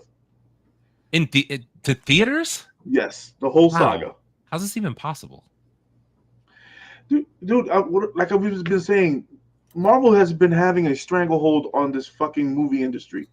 The only way they got to get back on top is they have to re-release their movies. And the first movie they did it said, okay, fuck, Marvel can't be on top for this long. I'm re-releasing the Titanic. But now, what if Marvel says, hey, I'm going to put on Infinity War and Endgame back to back. Let's see who does better. I don't like to get political, but Nostalgic took the words right out of my mouth. With the country falling apart, the president is bothering with Apple. I agree wholeheartedly. Got to get that money somewhere, bro. Apple got it. Country's falling apart. We're worried about TikTok and Apple. Cool. Sounds good. Sounds like priorities are straight. Hey, listen, man. TikTok and Apple run the world right now, so hey. All right. Lorraine Studios won't make Baldur's Gate 3 expansion DLC or Baldur's Gate 4? Why? It did so well. Why would they not? From Dungeons and Dragons entirely to something new for They're working on a new project. Yep, they're working on a new project. They're working on a Dungeons and Dragons entirely. Wow. No. Out. Nope. Not my cup of tea. And they're also working in an IP in Wizards of the Coast's hands. So they're trying to bring out some new content. I mean, they did do a trilogy of Baldur's Gate, so maybe it's time to run its course and it's time to do something new. Yeah. Because at some point, games like that, like MMO RPGs, they get like Diablo's on its like 10th one, and people are over it. So, including Wendell and I, who played for a month and then dropped the shit like a bad habit. So, like hot coals, bro. Literally. But, Aaron. Oh wait, anybody else has any news? News? It's time to get into it. I have no news. Oh, it's time. It's time. Well, ready? Torian has apparently some news. And some other good news. The American Society of Magical Negroes flopped. And I'm glad it did. What the hell is that lopsided, skippy-headed director thinking with that movie? I've never heard of this movie. Yo. Yeah. What the hell? It's a very controversial. I'm sure it is. It sounds like it. What the hell? Jesus. Yeah. I gotta take a look at that Dungeons and Dragons. I forgot. Johnny Fish, that's like your thing, right? You love Dungeons and Dragons. Yo, but the movie was. I'm not gonna lie, I really enjoyed the movie. I did. I've heard some people liked it. I did. I liked it, bro. I liked it, bro. The CGI was Not enough to start playing the game, but I mean, I like the movie. I'll watch another one. Dude, God bless the people that played Dungeons and Dragons to be having a game going on for fucking 2 years or 3 years. I'm like, you guys are the goats, and having full table rooms and stuff like that. That is fucking awesome. These dudes really be going on an adventure, bro, for months, years. Yes. Somebody got a game that's going on for years. Yep. Sure I love it. Well, I think we know what time it is. It's time to get into the topic of the evening. The X-Men are back. I like how you rock the whole shirt, bro. What? I got. Listen, it came in a box. It was great. It is what it is. It came in a box. It's great. It's time to talk about X-Men 97. There's a lot going on with X-Men 97. A lot going on. I was gonna warn you guys in the comments. I brought some still photos as a presentation to also show. So I'll dive into those shortly, but I want to start here. So how do you guys want? You want to split this up episodically? Episode 1, episode 2. You want to do it that way? Yeah, let's knock it out that way. Okay. That's the way it deserves to be knocked out. Okay, so episode 1, right off the bat, the theme music hit, and I felt like I was a child again, and it felt fantastic. Just saying. I'm just gonna start there, and then I will say that the vibes that I got early on, it took me a little while to get used to the animation. I'm still kind of getting used to it because the animation was very smooth and modern, but I get what they're doing. But I have enjoyed my time so far. And episode 1 was obviously titled To Me, My X-Men. And I'm sure we're going to get into all that momentarily. So yeah, let's take it away. Who things that stuck out to you guys? Shoot. Just go for it. Episode 1, members, stay on. Episode 1. Episode 1. Okay, so for me, the first thing is that shout out to whoever decided to make Cyclops a more physical character, because he's always presented as, the pretty boy you can't break a nail, just, he's Captain America with glasses and whatnot, but here they have like thrust responsibility on him, and he's out for the action, and I'm with that. Like, this is what he needs. Now, the one thing I do need is for him to have to stop and to press his damn visor in order to shoot and whatnot. Can we get him something that he can just think and just shoot what do you want to shoot? Because you got to talk to Beast, bro. So it's only 90. It's only 97. It's 97, bro. They ain't there yet with that technology. We got Cerebro, man. I know we can get a piece of Cerebro in the Bible. Damn, bro. He's like, they gonna fuck that button up. Yo, let me tell you guys something. So early on in the episode, obviously, we get introduced to a kid named Roberto, who obviously later on we figure out is going to be Sunspot. And the minute he says his name, we all know he's Sunspot. Well, it took me a minute. I was like, I don't remember who Roberto. I didn't remember who Roberto was. I had no idea. Yeah, I had to remember who that was. I'm not gonna lie to you. I was like, oh, okay, cool, Sunspot. And then he did the thing with his arm, and I was like, oh, okay, he's Sunspot. Got it, understood. Okay, cool. Let me tell you something. Chase brought it up earlier, and I'm gonna say it now. The second Storm got put on screen, I was like, whoa, they brought Storm back, baby. No, you see, like, you had to holy. No. When I heard her voice, the voice, talk, I was like, word. Yeah. All right. He's looking for the popcorn bucket right now, bro. All right. Listen. My first gripe. Oh, I said it last week. We ain't finished the motherfucking episode didn't start with previously on fucking X-Men. But episode 2 did. Still. To say it, episode 2 did. Didn't start the fucking series with you're being previously. You're being a little petty. You're being a little petty. This is why X-Men animated. It doesn't matter. The first one didn't do that. It was the first episode. It just started. Yeah, because it just started. But this is the X-Men 97. This is a continuation of the animation series, is it not? No. It's X-Men 97. It's a new show. It may continue, but it's a new show. It's continuation of the old show. If they just named it X-Men, I dig you. I can feel you. I can feel you on the beef. But they put that little 97 at the bottom, bro. Changes the whole game. Yeah, but changes the whole. Ain't no previews. It's just 97. It is a preview because why is Rogue pregnant?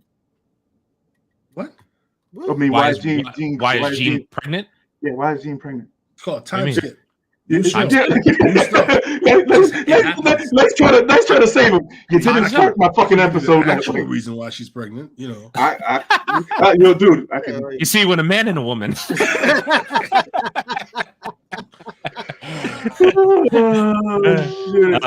I'm gonna like skip into comments as we're going along here because I don't want to miss anybody's comment. But I didn't skip the theme on either episode because why would you? There's no reason to. I'm gonna watch it every single episode.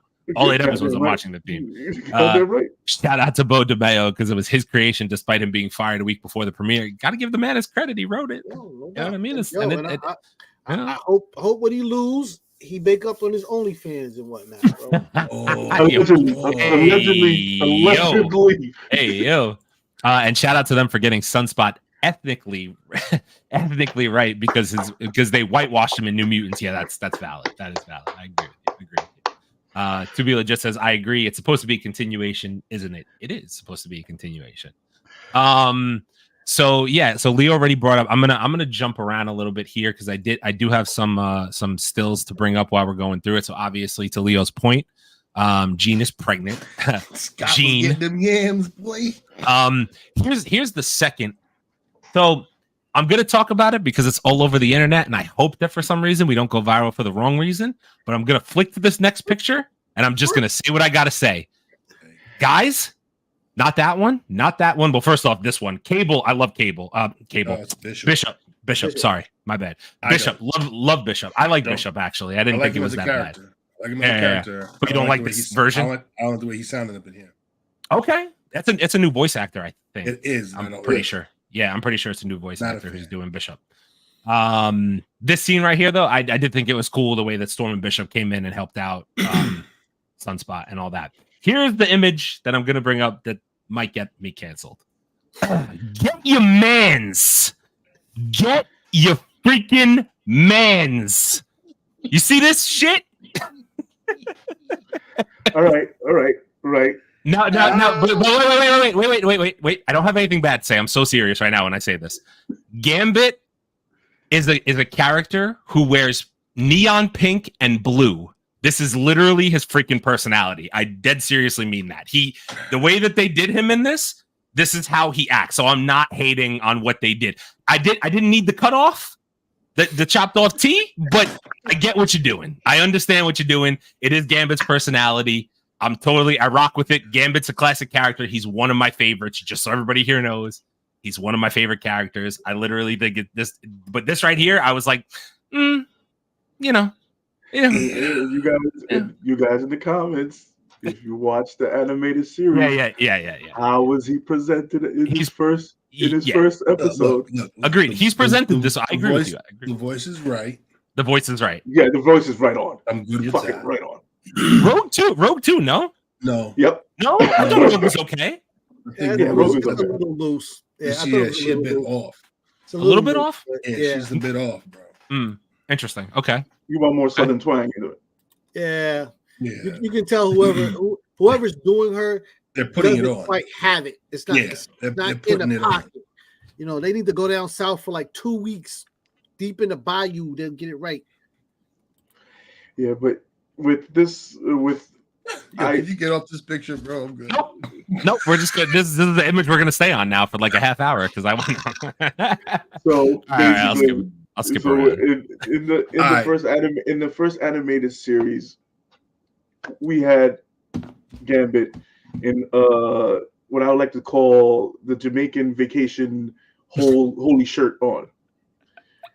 And that's how his first appearance in the animation. That's the way he came out. It was a whole shirt, though, right? It had holes in it, bro. But it was a whole shirt. It had holes in it, bro. All right, but it was you can't count a shirt if it has holes. It's like counting a thong as a pair of panties. I mean, they are, but it's all good. It's a string, bro. It don't matter, son. It's a string. His nipples was out. Yeah, that's on him. That's his business. His titties was out, bro. His titties was out. Listen, has anybody actually? If you're gonna show it all, bro. Have you actually ever? He did. He actually took off his shirt for the basketball game. You forgot? Have you? Yeah. He sure did. Yes, Mr. Six Pack himself took his shirt off, bro. But even like, I just think that's Gambit's style. Like, even look at his costume. His costume is neon pink, neon blue, and a trench coat with a headband. His mutant powers is the power. His mutant powers is the power of persuasion. Mm-hmm. So that he ain't gonna. You don't know he's doing it until he tells you he's doing it. He ain't persuading me to cut off shirt look good. I'll tell you that right now. He said he's not persuading me. Oh God! Belly button all hanging outside. I don't want to see the light. If he hits you one time with that Cherie, you're like, "Hey, Cherie." Nah, man, I'm good money. But let's talk about this right here. Let's talk about this right here, though. Yeah, that man right there in the front got all types of respect for me right now. Yo, let me tell you something. When the aircraft they were on got blown up by the Sentinel, and they all went into like formation. Everybody's catching everybody. I forgot who everybody caught, but Storm caught somebody. Morph changed into Guardian. Archangel, and caught somebody else, and then Cyclops said, "Nah." Cyclops said, "Oh, he caught Wolverine, right? He caught Wolverine. Yeah, all right, whatever." I'm not gonna lie, I really wasn't even paying attention. When Cyclops drops down, doesn't need help, gets himself to the ground with it, like. To Chase's point earlier, this is the coolest version of Scott, aka Cyclops, I've ever seen, live action or in an X-Men animated series. My man smiled while falling. He was like, "Yo, we did it." Then my man when he got into the dive position, I was like, "Yo, my dude, what you about to do, son? Like, are we about to catch ourselves?" And homeboy just to Chase's point, had to press his little visor, but he did that to catch him. I was like, look, yo. The only thing I don't agree with is it looks like they're in the desert. Mm-hmm. If he had his optic blast shooting at the sand that long, that should have been like glass underneath there. Yeah. But I mean, that's I'm not gonna get too crazy on it. Yeah, I got you. I get what you're saying though. But the other badass move was earlier in the episode where when they thought they had him caught, and my man was like, "No, not my visor." Yeah. That shit was fun. That was funny. He just opened his eyes and blasted everybody. I was like, "Damn, bro!" It's the most personality and also the most like respect I've had for Cyclops as a character so far. Like just everything they've done with him in this series, and like to our point, like a lot of this has been like quote unquote 90s cheese, but I'm so in for the 90s cheese. You know what I'm saying? Like that shit actually makes me laugh. Like I found myself laughing multiple times during both episodes. I was like, this is fun. Like I'm having a good time. You know what I mean? The other thing. Okay, wait. Before I'm sorry. I want to. So Bowler said I skipped the theme and had the $2. You are a villain for skipping the theme. Number one. Wait, what the fuck, Bowler? That's villainous behavior. Drinks, Bowler. So speaking of the theme, though, so apparently there is a suit. They're being sued for the theme because apparently it was taken from some TV show from another country and whatnot. Yeah, I heard that. Supposedly was plagiarized and whatnot. So now they're being sued and whatnot. So I don't know. The next time you turn it on, it might be 50 Cent or something. Nah, son. The mouse gonna pay that. Mouse gonna pay that. Also, Polar, thank you for the $2, by the way, if I didn't say that. Thank you for the $2 super chat. We appreciate you, bro. We appreciate it. No on the Rogue. Okay, so people didn't really like Rogue's voice. Like it didn't sound okay. I honestly didn't. I didn't catch it. I thought it was okay. Yeah, it was loose. Then we got it had some moments, especially in episode 2, where her voice sounded pitchy. Okay, I have to go back and watch it again. Torian, I'm gonna say that in a second, so I'm glad that you did. So since we're in this desert scene, let me just explain something to you all, and then I'll get back to this. When I heard the following phrases consecutively in a row, when this man touched this X on his chest and said, "Hit him with the forecast," I was like, "Whoa!" Like I did a legit Kevin Hart, like whoa! Like I was like, "Yo!" And then then the Sentinel said, "Omega level threat detected." I was like, "What the fuck?" That is the most respect that I lost they should have it. given her at that point. Bro, I lost it. I was like, "Holy shit!" Omega level threat detected. This goes back to what my argument was in the beginning, that they keep trying to reduce her. They keep because my right off the back, when she shows up, the guy calls her a witch. Storm is not a witch. Let's just be clear. She's not a witch. And she let him know. But wasn't she always called? Didn't one of the villains always call her Weather Witch or some shit like that? Yes, they always called her Weather Witch, but they always got it wrong. She's a weather goddess. She was no. But I'm saying back in the old, like the older animation, I remember one of the villains would call her, like they were making fun of her, but they were calling her a Weather Witch. Yeah. I forget which villain it was, but I remember it like pretty distinctly. But that whole part, bro, the fact that she got so much respect there with the whole like Omega level threat. And then later on, we're going to talk about what Magneto said about her. Like, they're showing Storm the proper respect to an extent that she deserves, because she's no mega level fucking mutant. She's insane. And also the fact that, like, giving her flowers right now. Like, yeah, for real. And then also Torian said Storm turned the desert to crystal. Sure did. Real. That's what I'm talking about. Because they're finally showing her, because that was one of the biggest gripes that we had in the animated series. Everybody knew her power level. Everybody collected the cards. Everybody said, okay, she's supposed to be an Omega level mutant. And now that she's the most powerful, but the most thing that I got out of the first episode is that she could whoop pretty much everybody's on the X-Men's team's ass. Yep. And chooses not to lead. Yep. Why would she? Because we already know that Scott always, Mr. Soldier Boy himself, is always Mr. Goody Two Shoes, has to be the leader. The leader. Because come to me, my X-Men. Yeah, I'm not gonna lie. Like, I got so tired of hearing him say that. Yeah. Yes. Like every 10 seconds, my X-Men. Shut up, bro. Like, I get it. We get it, man. We get it. You're in charge. We're here already, man. What's your problem? Yeah, we here. Yeah, but the thing is that we do have to give him his respect. He did play a less of a bitch role in the 97 series. Here it is. This is the Omega level threat scene right here. And shout out to whoever's drawing Storm, because she is looking great right now, bro. The mohawk, she's a cutie right now, bro. I thought you had a problem with the mohawk. You liking the mohawk? No. I actually like the way they drew Storm in this. I really do. They did a good job with the mohawk. I had a problem with some of her stature, which we talked about before with her and Rogue. You know what I'm saying? Like, she's supposed to be a little bit more voluptuous, but I nerfed her. They nerfed They nerfing the gat out here and whatnot. It is what it is. But they got Storm looking real snackish out here, bro. Mm-hmm. She looking real snackish. So then, Leo, I wanted to ask you, how'd you feel about the Gambit Wolverine little team up scene against the Sentinel there? I thought that was fucking cool. That did look cool. Don't get me wrong. I thought that's the only thing. But the one thing that I was like, that would have hurt like a motherfucker. Because Wolverine, that's the only metal that can't bend, after it's heated up to a certain degrees, it can't do nothing but that. But the blast alone should have blew off his fucking hands.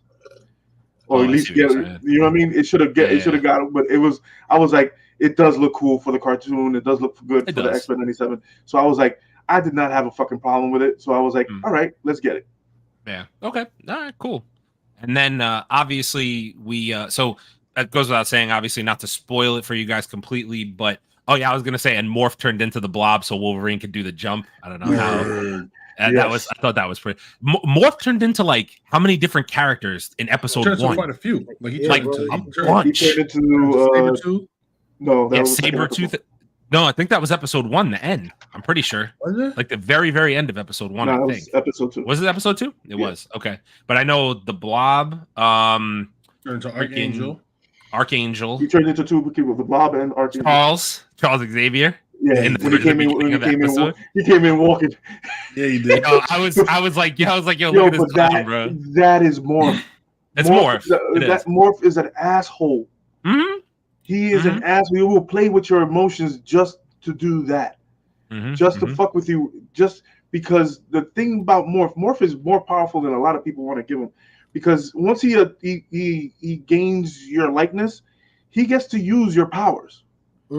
Not forever, but he gets to use your powers to a certain extent. Is it a nerfed version of the powers? It's not like it's not full powers. No, it's not. That's what I thought. Fighting the Sentinels, he turned into Psylocke. He did Psylocke. No, that was episode 2 too. Was it episode 2? Yeah. Yeah, it was during the court scene. Oh yeah, never mind. He turned into Psylocke, and he turned into what's his name too? Freaking I'll wait till we get there. God damn it. Yeah, Metal Man. Yeah, I got you. We'll get to episode 2, but let's Colossus. The Metal Man. The Metal Man, the metal guy. Big metal guy. What's it called? But the end of episode, so obviously they're in the desert, they fight. It was Trask. I want to make sure I'm getting my names right. Trask? Yes. Or was Trask? Yeah, it was Trask, right? So they're fighting Trask, and obviously Trask wakes up the Sentinels. The Sentinels attack. They all handle the business. Blah blah blah. Yeah. So I did enjoy that. And then at the end of the episode, we get this lovely little surprise. Oh, Lord have mercy, Christ to my soul. Crazy. We get Magneto standing in Charles Xavier's office at the end of the episode, and he also says the line, "My X-Men," again, super shadowing. And if there was one voice that kind of bothered me, it was Magneto's. But I'm not gonna nitpick. But it's cool. No, it is what it is. Nitpick. I'm not gonna nitpick. It is what. Polar also says Morph underrated. Damn right. Morph is cool, man. Morph is cool. How'd you guys feel when you saw Magneto at the end of episode 1? Oh damn! I was like shocked because first of all, I thought they were gonna go in there and just bum rush his ass to begin with. But then I figured that something must have transpired, that he was coming to take over the team and whatnot. Yeah. So I think this is going to just setting up the story for a more interesting chain of events, which we'll get into in part 2 also. I mean, listen, I like it. I like it. He did lead the team in the comics for a while. See, that I didn't know. I'm good with them going in this direction. I'm just curious to see how they're going to play. See, the thing is with this Magneto, I like the story between him and Charles. It's always been a back and forth. Every time it's always been a back and forth, but it actually shows the amount of love that he had for Charles. because you know that he could have killed Charles as many times as he wanted to just because he was in the wheelchair, but he never did because he considered him a brother because all the stuff that they went through together. So it's like we're getting a lot of what the series is supposed to be. It's supposed to be drama filled. It's supposed to be controversial. It's supposed to be everything that's. It reflects a lot of things that are going on today. So it's supposed to be that, and that's why Stan Lee and Ditko and all the other guys who created and wrote it made it this way, because they want you to be thinking about what he is saying and adapt it to your life. Because most of the stuff that Magneto was saying adapts to day and age. W lore. Agreed. Yes. I love the X-Men lore, man. X-Men lore is some of the best. So I guess do we have anything else to say about episode 1 before we hop into episode 2? It was pretty nice. I enjoyed getting into it. Okay. Oh, and I'm sorry for getting on the guy who voiced Wolverine. He did it just. Charles Dodd. I mean, no, I'm not gonna. I ain't gonna hold you, man. That thing is still. He still sounds weird to me, though. Yeah, but he's also how much older now? You know what I'm saying? I know. It just sounds. But it just sounds weird. I get what used you're to it. Yeah. So 5 or something. I also do want to say that I think that they nailed the Wolverine and Cyclops relationship pretty well so far. They pretty much like those two are just going to go back and forth with each other the entire season. Oh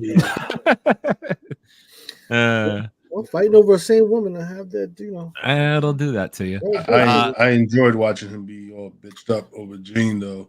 Like, you saw it in his eyes, like he turned into that real sun's getting real low, big fella. Like he just really like, I'm sorry, bro. that's what it got you. You ain't never sniff it. Damn, son. You know he can sniff that from across the room, bro. What's wrong with you? I mean, this is also true. So he must have been really pissed off when that baby was conceived. Damn. Oh, you heard it. Shit. So obviously we cut right to episode 2, and episode 2 involves Magneto addressing the team for the first time. Where it said last time on X-Men. Last time on X-Men. Previously on X-Men. To Be Legit said, I didn't think Jubilee was great. Nope. I didn't. Jubilee wasn't great in the animated series. Yeah, she was better than this. So I have a question. I'm watching it right now, bro. Because I honestly don't know. Are Jubilee and Sunspot like a thing in the comics as well? Jubilee's a teenager, bro. She's into... Isn't Sunspot a teenager? She's a thing with everybody. That's my point. She's been having she was raised. She for the streets, bro. She belonged to the streets. Stop. All she knows is the X-Men lifestyle. Okay. You gotta realize she's like what, 14, 15 when she joined the X-Men? Okay. When Wolverine found her and brought her there. I was just asking because I didn't know. I did not. Dorian says Rogue is for the Bayou. You ain't lying, son. That's classic. Bishop looks not he looks so Dominican here. He does. He looks so Dominican. Look at the cup, bro. Look at the cup, bro. You can't see behind Magneto's shoulder, but he got like a bottle of Mama Wada there. He does. He does. He's even got the M for Mama Wada on his fucking face. So wrong with you. What's so wrong with y'all? Hey, listen, not wrong with it. Oh man. Yeah, so obviously we get that scene. So we get to the point where we start this episode. So I'll go back a little bit, but obviously Magneto is addressing the team, and obviously he tells all of them that, like, you know, for whatever reason Charles left him in charge, you know, so they kind of, you know, obviously have an issue with this. And then you know, they basically tell him that they want him to prove himself, right? To prove that he's trustworthy and that he's going to actually lead the X-Men the proper way. Come to find out that I don't know I don't know her name. Who's the chick who, like, Cyclops was on the thing with? I don't know who it was. The one who was on the phone. I think she's like government or whatever. Well, she's I have no idea. She's the head of the UN. She's the head of the UN. That's who she is. I didn't know what her role was. And the United the UN and also the mutant control for the UN, or the mutant assistance for the UN. But we also have the aspect of Magneto in the beginning of the series saving the 2 humans off the Ferris wheel. Oh, you're right. Good point. I actually totally forgot about that until you just mentioned it. There's a lot that goes on before we get to this. So there is. We get Magneto saving people, the humans, off the Ferris wheel. Mm-hmm. Then we also get him. We also get a fucking great scene with him and Storm where he bows to her. Yeah. And call her the Rain Goddess. Yeah. So I was like, put some respect on her name, bro. God damn. You got an Omega level mutant bowing down to another Omega level mutant. You never saw that before. Magneto don't bow to nobody. It's a fact. Never bow to nobody that I know of. I never realized how strong Storm really was until I looked it up after, because I went to go look up like Omega level mutants, and like people say that she's right there, like on par with Magneto power level wise, or maybe even stronger potentially in her full version. But because they always, like I said, they always reduced her power, powered her down, or they kept her out of scene. Normally, you see one thing people never paid attention to was Professor X always kept Storm close. That was his security. So when he showed up, you'd see Storm show up unless the other X-Men were in trouble, and then he would send her out. So she's always been like that enforcer and whatnot. Her and Jean has always been like the two that always stayed close to him, because he always had to keep an eye on Jean every single time. Mm-hmm. Just because he knew her threat and he knew what she was about. So it's like, okay, let's get that all into the whole thing. We also get in this episode, Rogue and Magneto were great googly. He was magnetizing that ass for a couple of years. She belonged to the bayou, baby. God. Yo, Magneto's he's a G, bro. I didn't know that was a thing either, to be honest with you. Magneto, I didn't know that they were gonna go do that. They did it. Yeah, that's a fact. But I was like, okay, we are sticking to comic books. All right. My man walked straight up on her, was like, he was like, you remember? And she was like, what? We do not talk about that, Mr. Magneto. We do not talk about what happened in New Orleans stays in New Orleans. Okay. Oh no. Torian says, and don't let Storm get into a situation where she's in an enclosed space due to her claustrophobia, because then she could possibly cause a tear in the planet. Oh, that shit. Is people don't know that about Storm. Has claustrophobia. She does not like enclosed spaces. That's when she first knew her powers, because somebody in Africa threw her in a freaking pit. Oh, shit. Yeah. And it didn't go well after that. Did you? So I have a question. Did you guys see at some point, there was a point in time, and I don't mean to like jump around, but they showed like Storm's room, and people were saying that in the background you could actually see like the Black Panther like goddess, like the what the fuck is her name?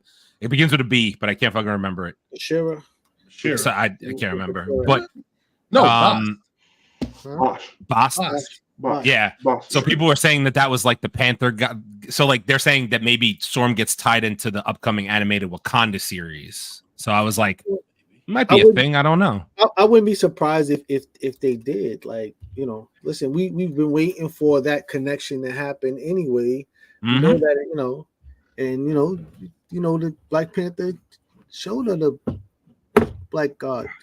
And then after that, we get to Magneto also saves I forgot the damn name of the group. The people in the sewers. The Morlocks. The Warlocks, yes. He saves Magneto. He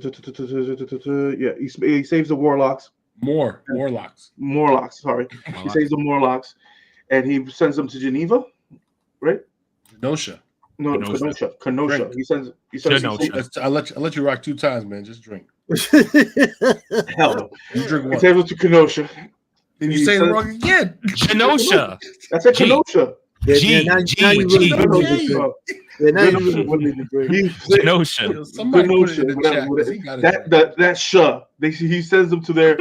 Which I didn't know that we had a fucking mutant island. Okay, so I was like, all right, Yeah. we have our own. We have our own.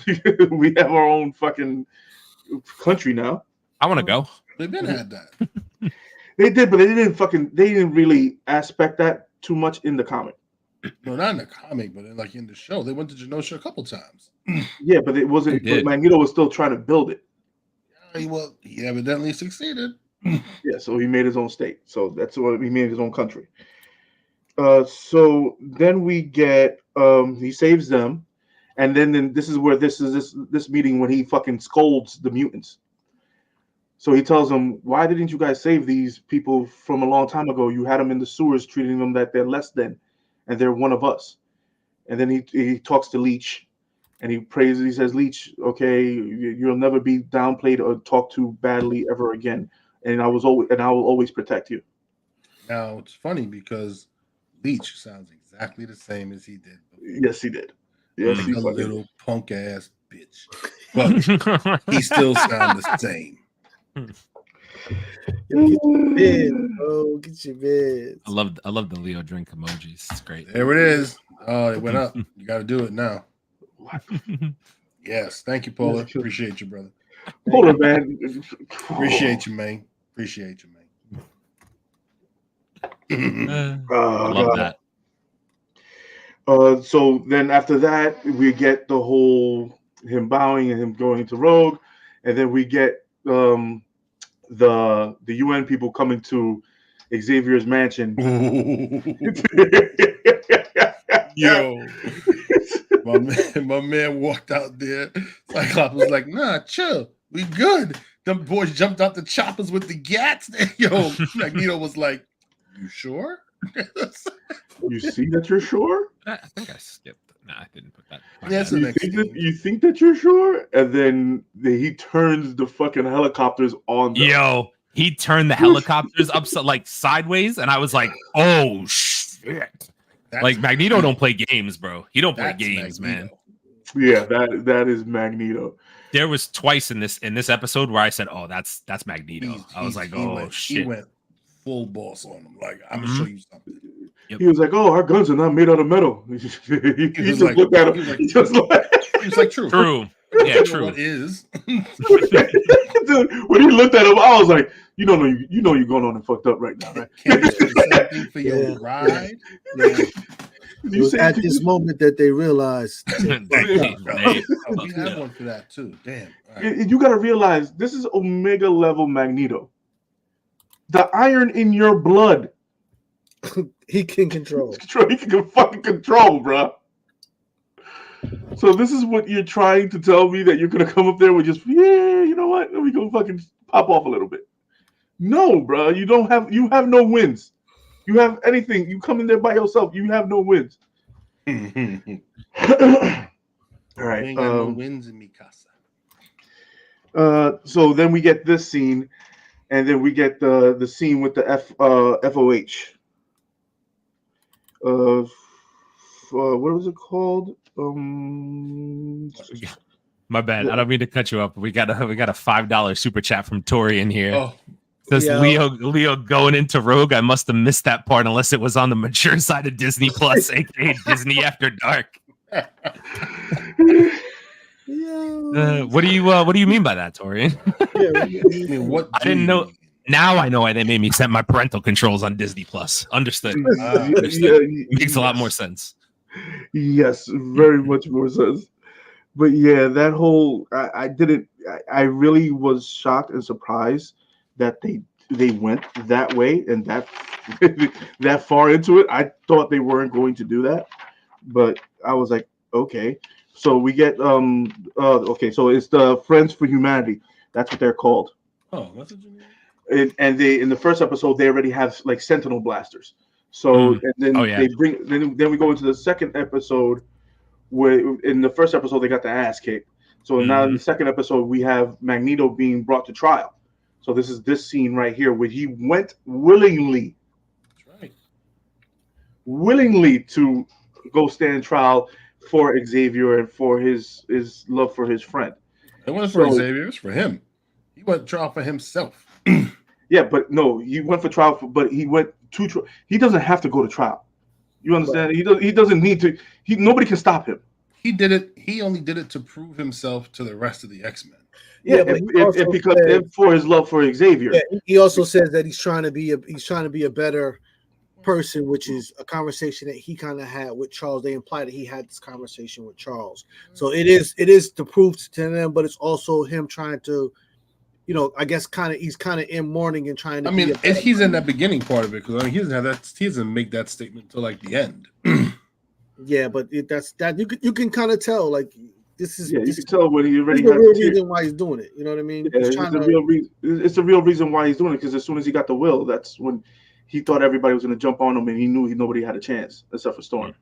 So, and that's why he bowed down to Storm just to prove his point. Like, listen, I'm not here to fight you because you're the only person that can really stop me in this fucking room. Fair. So, which also shows how strong is Storm. So, and then we also get the Executioner in this episode. Mm-hmm. You're right here. There you go. Yeah, he bitched up fucking Scott real quick. Got Can't open his eyes smack now. the shit out of him. Yeah. Yo, bro. Can't open your eyes still now. Scott milk money out this month. I was surprised he beat him like that. He beat his ass real quick, bro. I was like, what the hell? I mean, he had such a strong opening in that first episode, and then damn, bruh. Yeah, turn him into a bitch real fucking quick. Because when he showed up to the hospital, my man was still limping hard, like, oh God. Oh God. When I came down,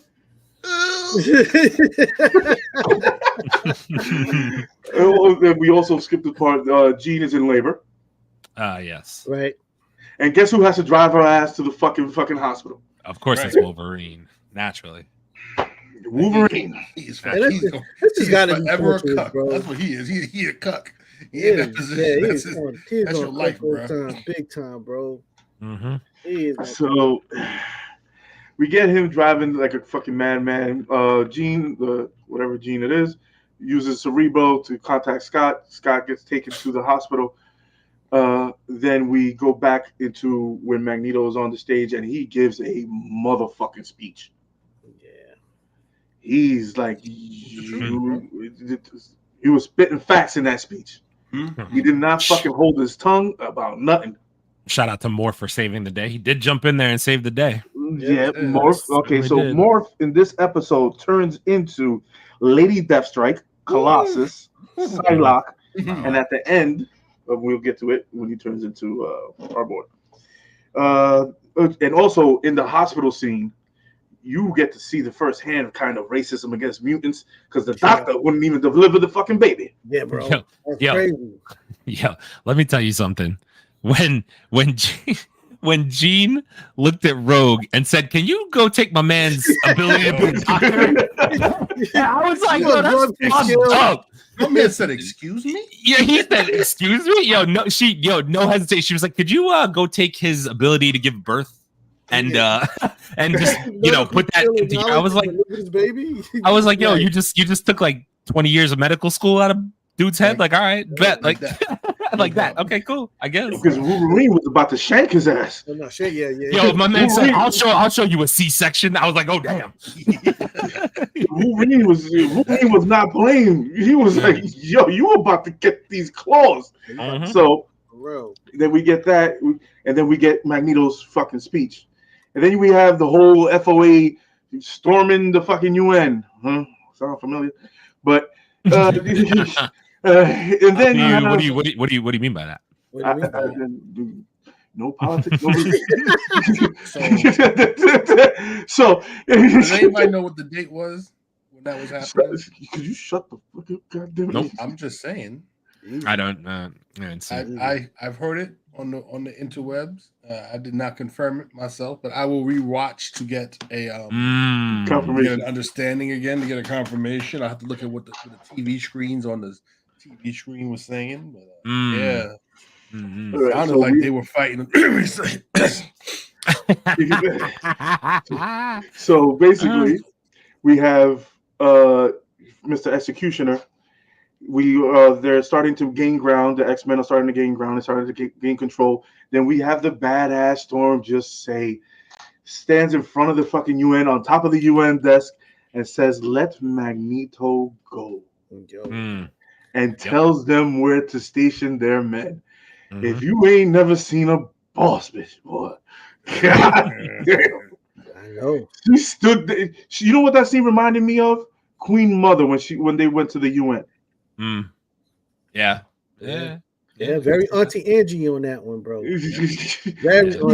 She went full on Auntie in that one.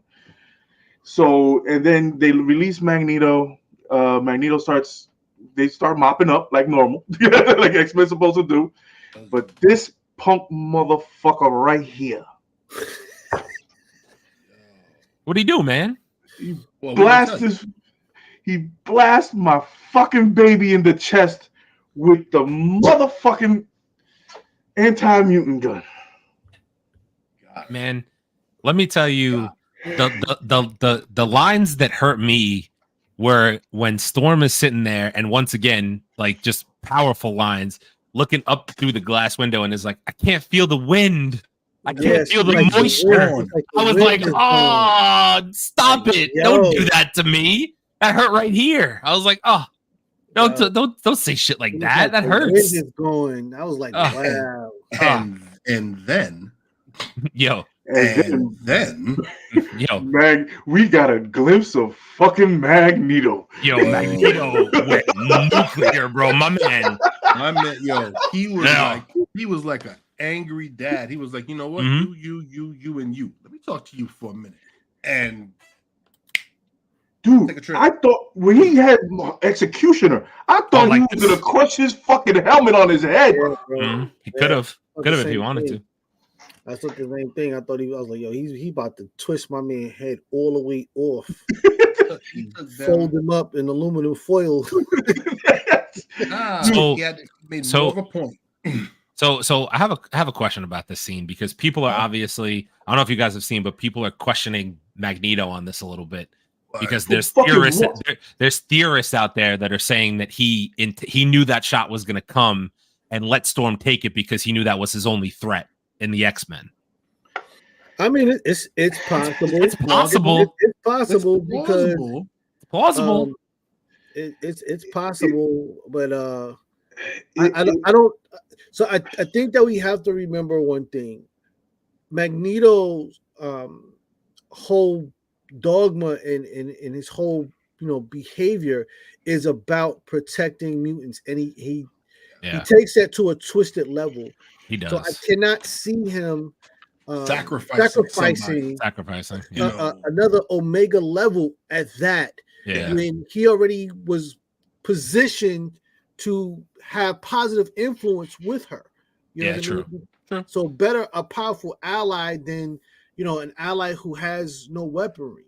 Mm-hmm. No, you're right. I'm just saying people were theorizing. I was like, I mean, I was like, I get it, but that wouldn't match the arc that he's on, right? It wouldn't. It wouldn't. Especially as how the episode ends. When he's up in the air, this is what defeats that premise. Leo's about to say what I was gonna say. When he's up in the air and you see the tear in his eye, that's what defeats that premise of he wanted Storm to take that. And then go ahead, Aaron, say what you wanted to say. No, what I was gonna say is, when he had these judges and Executioner up in the air, I was like, you've never felt such a sense of like, he was basically telling them like, listen, I could fucking kill you all right now if I wanted to. Don't make that small. Don't make me do it. I will do it. Don't make it small. He didn't have him in the air. Yeah, he had them to space. He basically damn near, bro. You saw the breath. He started breathing, and I was like, "Oh, they're up there." I was like, "Oh, they're up there." Okay, but I love the even just the line he said where he was like, "Don't make me be the bad guy. Don't make me do it. I'll do it. Don't make me be the guy I can be. I can be. Yeah, I'll do it right now." You know, that's why I think I'm loving, like, as much as the Magneto voice threw me off at first, the way that they're portraying him so far, where his arc is probably going to go, because I have an idea of where it's going to go. I'm totally down with what they're about to do with Magneto in this season. And I'll get used to his voice by episode 5 too. Probably, yeah. But the lore, it's still the same. It is. It's still standing the same as Magneto. It's still standing the same as Malcolm X and Martin Luther King. Put that comment up. I'm sorry. It's still. I'm trying to be better. Please don't let me let you down. That's the bar I was thinking of. That's a bar, though. That's a bar. Don't let me let you down. Don't let me let you down. It's like help me help metaphorically and theoretically, physically. Because I will drop your bitch ass. I'm sorry. I didn't mean to stop. I didn't mean to stop where you were going with Martin Luther King and Malcolm X, but I saw the line and I was like, "That's a bar we need to put up." I was trying to think of the wording, but that was it. I'm trying to be better. Don't let me let you down. Such a bar. I was like, "Oh man, Magneto, bro, that shit was nasty." And this is, and like I was saying, this is what Stan Lee envisioned. Mm-hmm. He always envisioned the separation of the two. He's getting Magneto. He's making the Magneto the bad guy that you want to like, that you have to like. Mm-hmm. And I love that. And you see the sense of him, the violence that he's doing is for a good reason. A lot of people can't see both sides of the story, but it's to the extent of what Stan Lee wrote.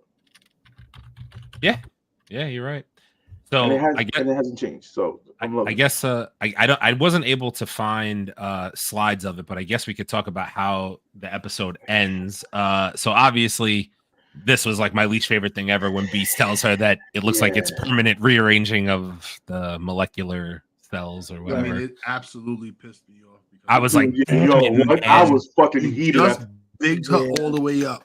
You just gave her all the props that you should have been giving her forever, and now you just take it away in the next episode. This is when they kill a black person at the beginning of the damn horror movie, bro. I'm like, goddamn. Nerfed her in episode 2. I'm like, damn. But like, I heard that there's a way, like in the comics, that she actually does get the powers back eventually. Mm-hmm. But you'll get it. You should be able to get it in this season. You think this season? Yeah. Really? Yeah. Because if she gets her powers back, I'm gonna fucking lose it. FYI, because that shit was. That should be your arc in this. That should be one of your main arcs in this. Don't get me more excited than I already am, because I'm already fucking excited for the season. Because that shit's crazy. The great. I was like, they're gonna milk this for another season or two, and she's not gonna get the powers back. And I was like, if my predictions are correct, she should have her powers. Interesting. Hopefully. And so I guess since we're just going to go basically to the final, so they eventually get a knock on the door after Storm leaves and writes that whole letter to that letter fucking killed me, bro. That letter killed me too. FYI, she got on the bus. She got on a bus. Dude, I saw on the bus. I was like, I don't know what a bus is. You're X-Men. Take the fucking Blackbird. Borrow that bitch. Not anymore. Nope. But lifetime ago. So Storm leaves after a heartfelt letter, saying that she's no longer part of the team and da da da da. Mm-hmm. But she'll be back. She'll be back. And then there's a knock on the door, and it's Jean Grey. I'm not gonna lie, that happened, and I was like, oh shit! Now I know what arc this is for sure. Here we go. And also, we forgot to mention in the beginning of this episode, you get to see an image of Mr. Sinister himself. Oh, that's right. He's in the intro credits, right? I saw that. So that's cool. Cool. How deep do you guys want me to go with this whole? No. Don't know. Listen, there's people here who are watching it. I know the arc. I'm sure these guys kind of know the arc, or probably know the arc better than I do. Don't ruin it for the people in here, because this arc is crazy. The arc gets nuts, and I know I kind of have an idea where it's going. So don't ruin it. Damn it, Aaron! Don't ruin it. I was about to go into the fucking folder. I mean, if you want, listen, I don't know if the people want you to ruin the whole fucking thing. The comic is great. The comic is great. let's get a little deep into the episodes. And then we'll. Wait, can I tell the name though? Wait. So that's fine. You can tell them the name, but wait. Listen, Okay. we're gonna do episode 3 next week. This is gonna go up as a separate YouTube video. In the comment section, if you want Leo to get really in depth on the comic series, put it in the comment section, and we will. Leo could deep dive on fucking X-Men comics for another 40 minutes if we wanted him to. I gotta go to bed. Okay. But we get, like you said, Jean is stumbling to Xavier's mansion. And you see Scott holding on to his other Jean. Mm-hmm. And he, even with the sunglasses on, you can see he said, "What the fuck?" Mm-hmm. You can say, and he's holding his baby. What? I said what? And then singing Usher, You Remind Me. He was about to say, "It wasn't me, baby. It was." By the way, the baby being Nathan Charles Richards. Summers. I didn't even put that tie-in together until after. Huh? Summer. Sorry. Summer. That's what I meant. Yeah, I'm real bad with names. So if you guys want, look at Nathan Summers. Look up Nathaniel Summers. Look up Nathaniel Summers, and you'll find out who that is. Mm-hmm. And the other person that's Scott's baby mama. I'm not going to give you the name. I'm not going to spoil it because after I tell you her name is literally going to spoil the whole thing. We're going to talk about it next week anyway because episode 3 is going to get right into it. So yeah. So you guys get to wait for till next week. And then I'll break out the book. Tell them the comic. At least give them the comic if you want to. Give them the comic. If they're interested in looking it up, look it up. All right. The comic is. Oh wait, I actually have it. Hold on. Sorry. Gotta go back into the deep fucking. Do you have the actual comic? Yeah. Nice. Uncanny X. Wait, no, this is now Empire.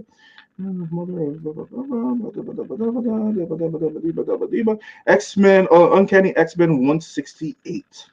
Uncanny X-Men 1983, ladies and gents. I wonder if you they guys bring my boy in here though. What? Bring my boy. Who's boy? Strife. Who? Strife. See, you don't want me to say nothing, you motherfucker. You don't want me to say nothing, right? See? I'm about to rip over this fucking book. That's enough. So obviously we get left off on episode 2 with Jean Grey knocking at the door, Scott holding Jean Grey and his baby. and his baby. And then we get, obviously we will pick this up next week for episode 3. We hope you guys enjoyed our review. Overall, I would say, by the way, Rotten Tomato score had a perfect score after the first day. Just saying. They did. Really? They did. What, really? Finally? Yeah, finally. All I'll say is for now, I'm enjoying it. It's not perfect, but I'm enjoying the 90s cheese, the nostalgia, I'm having a good time. You know what I mean? Like, this is the first Marvel project I've actually really been invested in a little bit. Like, I'm going to watch this thing every week when it comes out on Wednesday, and I'm going to actually be like, can't wait to watch it, but and you young whippersnappers, hey, in the wheel, Ferris wheel, the thing that fell on the ground for you young whippersnappers, that was called a Walkman. We used to listen to music on one of those things. What are those? What? It holds something that was called a cassette. How old are we in 1997? I was old enough. I was 8. No, don't say that, Aaron. You serious, bro? I'm so serious. I was 8. You were 8 years old, bro? Yeah. God, I was 8. feel fucking old as shit. I feel so old. Fuck me, man. All right, that's a fucking episode. Torian was the same age as me. He was 8 too. Torian was 8 too. You know what I was doing? Young motherfucker. You know what I did in '97? I was watching X-Men in my underoos. What do you mean? I graduated high school. I graduated next year. You were just a wow. I was in my underoos, fam. I don't know what to tell you. I feel like I'm real old. Oh man! Crazy. All right, 2.5 hours. We pushed you guys a little bit over today, but it's X-Men, so it was for the X-Men. We'll get more towards normal pace next week. Hopefully, keeping it under 2 hours. But I do want to thank everybody who sent a super chat tonight. Nico, Still Apex, Sean, Polar, and Torian. We really, really appreciate you guys. You guys are crazy. The hotheads always coming through. We really, really appreciate it and hope you guys enjoyed our discussion. This guy Torian wants us to discuss Freaknik so bad. What, Nick? A picnic? I don't know what that is. And also, just to remember a little bit of promotion. If you're a hothead, look at the members only versus battle. The rules are on it. Oh, the boys are already commenting. Yeah. All right. So you guys give us if you guys give us a good pick for the next versus, our next versus battle, who comes out alive, who got it, you guys get to be on that stream of the people that you picked. Mm-hmm. And also for anybody who's watching, you want to become a hothead, hit the join button. You guys are gonna get for us as a gift from us. You guys are gonna get something very nice. So you give it away too much. Hey, listen, join that membership, become a hothead. You're gonna get great perks. Besides being able to make Leo drink, we got some great stuff that we're planning to hook you guys up with. I'm giving one of y'all shit some like I said, I heard past the water cooler. Some of the hi-hat members might be in a live recording that we're gonna do with the battle and whatnot. So, you give to us, we give back. That's what we do. All right. Yeah, we're good. Yeah. That's it. Okay. All right. So until next week, X-Men 97 episode 3. We'll catch you guys next week. Probably some more ridiculous news and rumors coming out. Deadpool 3. We need a Deadpool 3 countdown soon. Are we sure? Yeah, we gotta put that up. We definitely put that up. I think we got like 2 months left or something like that. It's like too 2 long. months. Too far away. No, it's like July, bro. That's way longer. Oh, is it? I keep thinking. May. I'm right. impressed. All right, guys. We will catch you guys next week, episode 108. Appreciate you guys hanging out again. Until next week. Peace. Come to me, my X-Men. Magneto's tapping the yams, boy. He is just.